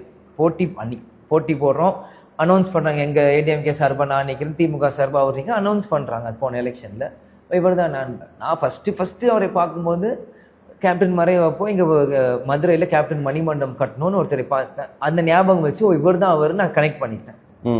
நான் முத நேரில் அன்றைக்கி பார்க்குறேன், கவுண்டிங் அன்றைக்கி தான் அவரை பார்க்குறேன். நான் பின்னாடி உட்காந்துட்டேன், அவர் ஃப்ரண்ட்டில் உட்காந்துட்டேன், பின்னாடி தான் பார்க்குறேன். அவ்வளோதான், அதோட முடிஞ்சது. அப்புறம் அதெல்லாம் அரசியல் அது போயிட்டு இருக்கு. பிறகு இந்த கூட்டணி வந்தப்போ அவங்க எல்லா கட்சிக்கு கட்சி ஆஃபீஸ் போய் கூட்டணி தர்மத்தில் போய் நான் மரியாதைக்கு சேர்ப்போம். காங்கிரஸ் அலுவலகத்துக்கு போனோம், எல்லாருமே தான், அவரும் இருந்தார். வாசல்ல இருந்து என்னை கையை பிடித்து ஒரு பிரதர் மாதிரி கூப்பிட்டு போனார். ஸோ அது தேர்தல் அரசியல், இது கூட்டணி, அது அப்படிங்கும்போது அது வந்து புரிஞ்சுக்க கொள்ளத்தக்கது தான். ஆனால் தேர்தல் முடிவுகள் வந்தபோது அம்மா அவர்கள் பேசின விஷயம் இருக்குல்ல, தம்பி வரக்கூடாதுன்னு இவ்வளவா ஒர்க் பண்ணுவீங்க அப்படிங்கிறதா இருக்கட்டும், தம்பி நீங்க எம்பி ஆகியிருக்க வேண்டாமான்னு சொல்றதா இருக்கு. அன்புமணியை 2019 ஏடிஎம்கே என்ன சொன்னார்? டயர் நக்கின்னு சொன்னார். உடனே கூட்டணி அப்போ சேரலையா? ஸோ கேட்குறேன். அப்புறம் அவ்வளோ அபியூஸ் எல்லாம் நாங்கள் 2 பேரும் பேசிக்கலாம். உணர்வுபூர்வமாக தான் அவங்க உணர்வாக தான் நான் தோத்த அந்த கேஸ்லாம் வேற நடத்துறீங்களே, அது போயிட்டு தான் இருக்கு. அது இருக்கு. அது அப்படியே அதுக்காக அது நான் ஜெயிக்குமா ஜெயிக்காதா அது அன்னைக்கு வரும்போது தான் தெரியும். ஓகே.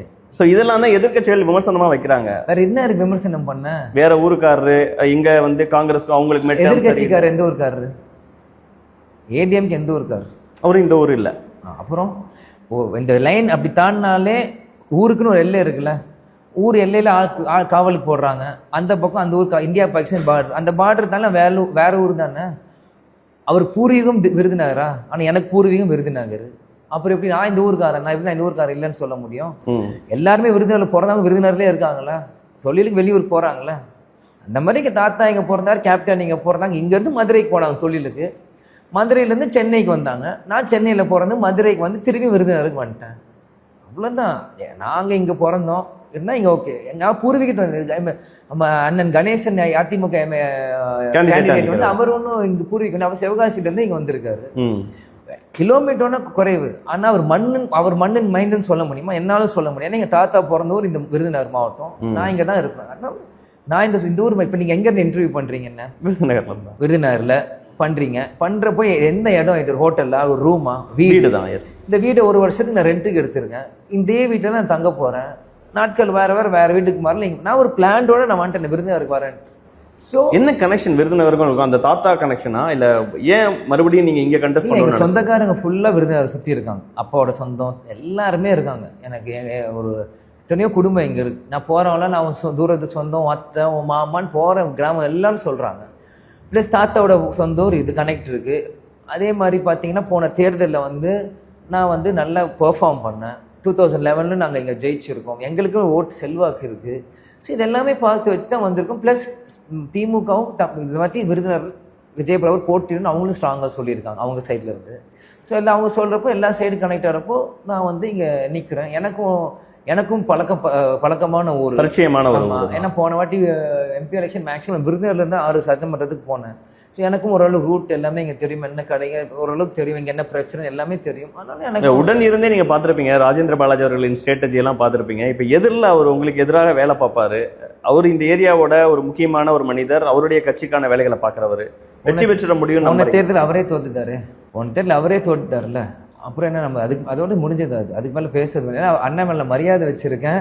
அதனால் அதுக்கு மேலே பேச வேணான்னு இருக்கேன். ஆனால் அண்ணன் கொஞ்சம் ஓவராக பேசிகிட்டு இருக்காரு. ஆனால் அண்ணன் மேலே மரியாதை வச்சுருக்கா அதோட நான் முடிச்சிட்டேன். அவரே தோத்துட்டாரு. அவர் சொந்த தொகுதின்றாரு சிவகாசி. இருந்த 6 தொகுதியிலுமே சிவகாசியில் தான் நான் 15,000 ஓட்டு பின்னடைவு.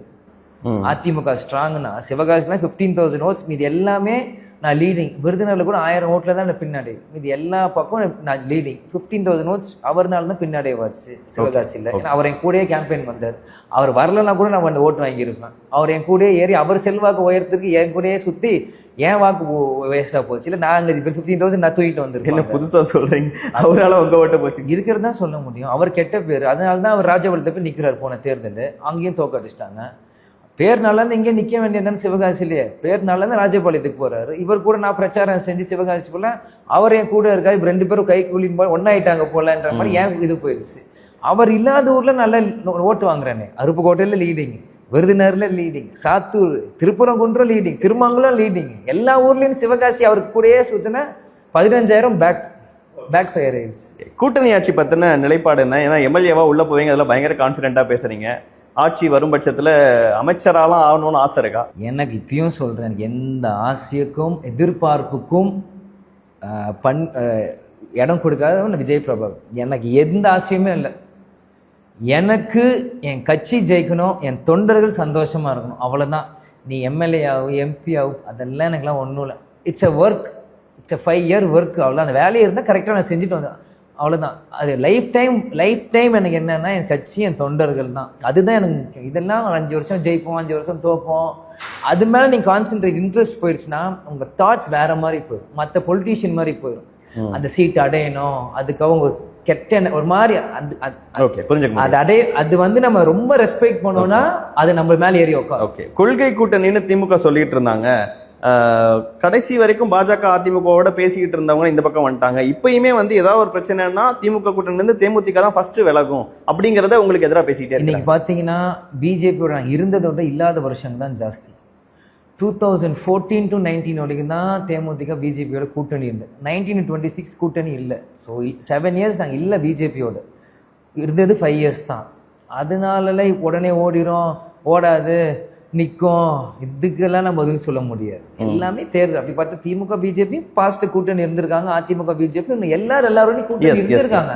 நாங்க மட்டும்தான் பிஜேபியோட. எதுக்கு எல்லாமே தேமுதிக சுத்தி தான். இப்போ அதிமுக பிஜேபியோடய இருக்கு, நாங்க மட்டும் தான் பிஜேபியோட இருக்கோமா, வேற யாருமே இல்லையா? அதனால அது சொல்ல முடியாது சார். இப்போ இன்னைக்கு வந்து நாங்க இருந்ததோட இல்லாதது ஜாஸ்தி. புரிஞ்சுக்க முடியும். ஏடிஎம்கே பிஜேபி நாங்கள் வந்து 2011-26 வரைக்கும் 2 கட்சியோடும் சேர்ந்து ட்ராவல் பண்ணியிருக்கோம். எங்கள் சொன்ன வாக்குறுதி எதுவுமே நிறைவேற்றினது. இப்போ ராஜ்யசபா சீட்டு கூட நீங்கள் பார்த்தீங்கன்னா நாம கேட்கல, அவங்களா கொடுக்குறோம். நாங்கள் எது கொடுக்குறோம் அதை கேட்கப்பட்டது, அவ்வளோதானே தவிர கொடுங்க நாங்கள் கேட்கல. அவர் தான் கொடுக்குறோம் 5+1 இயர்லாம் போடல இல்லை அதில் அப்படின்னு. இயர்லாம் போடலாம், கையெழுத்து போட்டாங்களே, வாக்குறுதி கொடுத்துட்டாங்களே. அவர் வந்து பேசுகிறார், யாரோ சொல்கிறாங்கன்னு ஒரு வார்த்தையை சொல்லுவார். நாங்கள் யாரோவா? ஸோ ஒரு லீடர்னா ஒரு கண்ணியம், ஒரு ரெஸ்பெக்ட் இருக்கணும். அதனால் யாரோ சொன்னதுக்கெல்லாம் பதில் சொல்லாமல், சரி இயர் மென்ஷன் பண்ணல, பட் கொடுத்துருக்காங்களே, கையெழுத்து போட்டு கொடுத்துருக்காங்களே, அப்போ அதுக்கு அப்போ யாரோ சொல்கிறதுக்கு என்னை கேட்குறாங்கன்னா, அப்போ அவர் சொன்னது நான் சொல்லலைன்றாரு பேட்டியில், அதுவும் இருக்குல்ல. ஸோ இது எஸ்னா எஸ், நோன்னா நோ. கொடுக்கணும், கொடுத்து முடிச்சிருக்க வேண்டாண்ணா. இது ஒரு ட்ராமாவா 2 வருஷம் இழுத்து மெகா சீரியல் மாதிரி ஓட்டி கொடுக்குப்பாங்க, இதுக்குனால தான் கூட்டணி. இதெல்லாம் ஸ்டாலின் அண்ணன் வந்தார், சொன்னாங்க, கூட்டணி ஃபார்ம் ஆச்சு. 3ஆவது நாள் ராஜ்யசபா சீட் கொடுத்தாரு. எனக்கு மாமா டெல்லியில் உட்காந்து அவர் வேலையை பார்க்க சிம்பிளாக முடிஞ்சுதான். ஒரு லீடர்னா அந்த கான்ஃபிடென்ட், அத்தாரிட்டி, அந்த பவர் இருக்கணும். When you insecured you can't be a leader. Edappadi Palaniswami அண்ணனுக்கு டூ மச் ஆஃப் இன்செக்யூரிட்டி இருக்குது. யாருமே அவர் மீறி வளர்ந்துடக்கூடாது, அவர் வந்து அவங்க அந்த கட்சி வளர்ந்துடும், அது வளர்ந்து ஒரு பயத்தோடயே அவர் போயிட்டு இருக்கு. அப்படி ஒன்றும் ஜெயிக்க முடியாது. நீங்க எப்படி ஜெயிப்பீங்க? கூட்டணி தர்மத்தை கடைபிடிக்கிறது நீ கேட்கறதுக்கு முன்னே சொல்றேன், ஸ்டாலின் திமுக. ஏன்னா நான் வந்து அதிமுக குறை சொல்ல, எடப்பாடி பழனிசாமியின் அதிமுக தான் நான் குறை சொல்றேன். புரிஞ்சுக்க முடியும். இன்னைக்கும் அதிமுக தொண்டர்களும் நிர்வாகிகளும் அதிருப்தி. தேமுதிக வெளியே போனது கீழே வரைக்கும். இன்னைக்கும் நான் விருதுநகர் முழுவதும் போறேன், அதிமுக வேஷ்டி கட்டினவங்க எல்லாம் கை காமிக்கிறாங்க. அவங்க எல்லாருக்கும் அவங்க தேமுதிக வேணும். இன்னைக்கு அவர் ஒரு சுய லாபத்துக்கு அந்த பெல்ட்டை பிடிச்சிட்டே தொங்கிட்டு இருக்கனால மீதி எல்லா பக்கமும் அதிமுக அடிவாங்க. புரியுது. அது தவறான ஒரு விஷயம். விருதுநகர் தொகுதியில் ரொம்ப பரிச்சயமானவர், ஒர்க் பண்ணிருக்கீங்க, பரப்புரைக்கு மத்தியிலையும் பல்வேறு கேள்விகளுக்கு பதில் சொல்லிருக்கீங்க. நிறைவா இந்த தொகுதிகளில் இதெல்லாம் பிரச்சனையாக பார்க்குறேன், நான் வந்து எம்எல்ஏ ஆகும் பட்சத்தை இதெல்லாம் செய்யணும்னு நினைக்கிறேன், உங்களுடைய பார்வை? இன்னைக்கு விருதுநகரில் நீங்கள் பார்த்தீங்கன்னா அதிமுக ஆட்சியில் வந்து மெயினாக இங்கே தண்ணி பிரச்சனைங்க மெயினாக விருதுநகர். அதிமுக ஆட்சியில் பார்த்தீங்கன்னா 15 days ஒன்ஸ் தண்ணி வந்துட்டு இருந்தது அப்படின்னு சொல்லிட்டு இருந்தாங்க. ஆனால் இப்போ வந்து கரண்ட் எம்எல்ஏ ஸ்ரீனிவாசன் திமுக வந்து கண்டினியூஸாக 10 years அவர் தான் எம்எல்ஏ. அவர் வந்தோடனே 4 days ஒன்ஸாக மாற்றிருக்கார். இப்போ நான் வந்ததுக்கப்புறம் அந்த 4 நாளை இன்னும் குறைத்து 3 or 2 or 1 or எவ்ரிடே அதை மாதிரி நான் மாற்றணும்னு ஆசைப்பட்றேன் மெயின். அதே மாதிரி குடிநீர் வந்து ஒன்றியங்கள் சுற்றி அவுட்ஸ்கர்ட்ஸ் ஊராட்சியில் கம்மி இல்லை, அங்கேயும் குடிநீர் கொண்டு வரணும்னு ஆசைப்பட்றேன். அது வந்து தாமிரபரணி அது எல்லாமே பைப்லைன்லாம் போட்டாங்க, வந்துடும் சொல்லியிருக்காங்க, டெண்டர்லாம் பாஸ் ஆயிடுச்சுன்னா ஸோ அடுத்த ஆட்சியில் நடந்துரும்னு சொல்லியிருக்காங்க. அதே மாதிரி இங்கே வந்து வேலை வாய்ப்பு வந்து கொஞ்சம் குறைவு இங்கே நம்ம இந்த மாவட்டத்தில். ஸோ அதனால அரசாங்கம் மூலியமாக சிப்காட்டும் நியோ டைட்டில் பார்க் வருது. அது வந்ததுக்கப்புறம் அதனால் வேலையை போயிடும். நான் பர்சனலாக வந்து விருதுநகர் வந்து நெசவாளர்கள் ஜாஸ்தினால எனக்கு வந்து ஒரு இந்த கொஞ்சம் இந்த டெய்லரிங் ட்ரெயிலிங் ஸ்கில்டு லேபர்ஸ் சொல்லி கொடுக்கணும்னு ஆசை. அதுவும் இல்லாமல் ஏதாச்சும் ஒரு ஃபேஷன் சம்மந்தப்பட்ட மாதிரி கொண்டு வரணும்னு ஆசை. ஏன்னா விருதுநகர் கல்ச்சர் இருந்துட்டு வேறு, ஃபேஷன் அண்ட் டெக்னாலஜி கல்ச்சர் வேறு. அது டக்கு நீங்கள் கொண்டு வந்து இங்கே இருக்கவங்க அடாப்ட் ஆகலான்னு தெரியல. ஸோ அது ஒரு முறையாக அது கொண்டு வரணும் ஒரு ஆசை. அது மட்டும் இல்லாமல் ஏஐ சார்ந்த, ஏன்னா கேப்டன் 2005 கட்சி ஆரம்பித்தோடனே தமிழ்நாடு மூலம் கம்ப்யூட்டர் சர்வீஸ், கணினி சர்வீஸ் வச்சுருந்தார். எல்லா பக்கம் ஃப்ரீ கம்ப்யூட்டர்ஸ். அதில் படித்து எத்தனையோ பேர் ஐஏஎஸ், டாக்டர்ஸ், இன்ஜினியர்ஸ் ஆகிருக்காங்க. அது அவங்க எவ்வளோ பேர் யூஸ் ஆச்சு அந்த கம்ப்யூட்டர் அந்த காலகட்டத்தில். ஸோ இன்றைய காலத்துக்கு கட்டப்படி ஏஐ டெக்னாலஜி வந்து இங்கே இருக்கவங்களாம் சொல்லிக் கொடுக்கணும், ஃப்ரீ சர்வீஸ் மாதிரி பண்ணணும் ஒரு ஆசை. ஸோ இந்த மாதிரி சில திட்டங்கள் வச்சிருக்கீங்க இருக்கு. ஓகே, அது ஃபுல் ஃப்ளெஜ்டாக என்னால் இறக்கும். ப்ளஸ் ஸ்போர்ட்ஸ் எனக்கு இன்ட்ரெஸ்ட் ஜாஸ்தி. அந்த ஸ்போர்ட்ஸ் சம்பந்தத்தில் கரெக்டான டேலண்டான பசங்களை விருந்தாலும் எடுத்துட்டு கொண்டு வர முடியுமா அந்த மாதிரிலாம். ஒன்ஸ் அது இந்த எம்எல்ஏ பதவி ஜெயிச்சதுக்கு பிறகு வந்ததுக்கப்புறம் அது என்ன எனக்கு ஒரு பார்வை தெரிஞ்சால் என் மைண்ட் இன்னும் ஃபாஸ்ட்டாக இருக்கா, இன்னும் நான் கொஞ்சம் ஃபாஸ்ட்டாக. இது வந்து ஒரு அவுட்லேருந்து ஒன்று பார்க்கல, நான் பேசிக்காக சொல்கிறேன். இறங்கினதுக்கப்புறம் இன்னும் கொஞ்சம் எலாபரேட்டாக பின்னாடி நான் சொல்கிறேன். இன்னமும் கேப்டன் அவர்கள் டைலாக் சொல்லி தான் ஓட்டு கேட்குறீங்களா? கண்டிப்பாக. ஓகே, நிறைவா நேரடியாக உங்களுடைய தொகுதி மக்கள்கிட்ட ஏன் விஜய் பிரபாகரன் அவர்களுக்கு வாக்களிக்கணும்னு எனக்கு பிடிச்ச அந்த டைலாகையும் சொல்லி ஓட்டு கேட்டிருக்கேன். ஏன் விஜய் பிரபாகர் வாக்களிக்கணும்னா, ஒரு இளைஞன் இன்னைக்கு வந்து பல பிரச்சனைகளை தாண்டி சாதிக்கணும்னு துடிப்பாக இருக்கிற ஒரு இளைஞன். கேப்டன் இல்லாத அந்த தருணத்தில் எங்கள் அப்பா பேரை நிலைநாட்டணும், எங்கள் கட்சியை நிலைநாட்டணும். அதே மாதிரி நான் ஒரு ஸ்பீச்லேயும் நான் என்ன சொல்கிறேன்னா, என்னோட வெற்றி என்றது தேர்தல் நான் வெற்றியை நான் என்றைக்குமே கன்சிடர் பண்ண மாட்டேன். அது எனக்கு ஃபஸ்ட்டு ஸ்டெப் தான். 5 வருஷத்துக்கு பிறகு இந்த தொகுதி மக்களுக்கு நான் என்ன செஞ்சு அவங்களோட வாழ்வாதாரத்தை எப்படி உயர்த்தணும், அதுதான் என்னோட வெற்றியாக நான் கருதுகிறேன். கண்டிப்பாக ஒரு வாய்ப்பு எனக்கு நீங்கள் கொடுத்தீங்கன்னா நிச்சயம் நான் மிகப்பெரிய ஒரு ஒரு ஒரு ரெவல்யூஷன் மாதிரி நான் உண்டாக்கி காமிக்கிறேன் விருதுநகரில். நான் சும்மா விஜயகாந்த் பையன் வந்தான் போனான்ட்டுலாம் இல்லை. துளசி கூட வாசம் மாறினால் மாறும், இந்த தவசி புள்ள வார்த்தை மாற மாட்டான், சொன்னது தான். அதனால் மறந்துடாதீங்க. ஏப்ரல் 23 3ஆம் நம்பர் பட்டன், முரசு சின்னம். அந்த 3ஆம் நம்பர் பட்டனில் ஒரு குத்து. அடுத்த 5 வருஷம் உங்கள் வாழ்க்கை கெத்து. நன்றி. ஒரு பரபரப்பான சூழலுக்கு மத்தியில் நேரம் அழைச்சி பல்வேறு கேள்விகளுக்கு பதில் அளிச்சிங்க. உங்கள் நேரத்துக்கும் கருத்துக்கும் மிக்க நன்றி. தேங்க்யூ. டிபேட் வியூவர்ஸ்க்கும் தேங்க்யூ.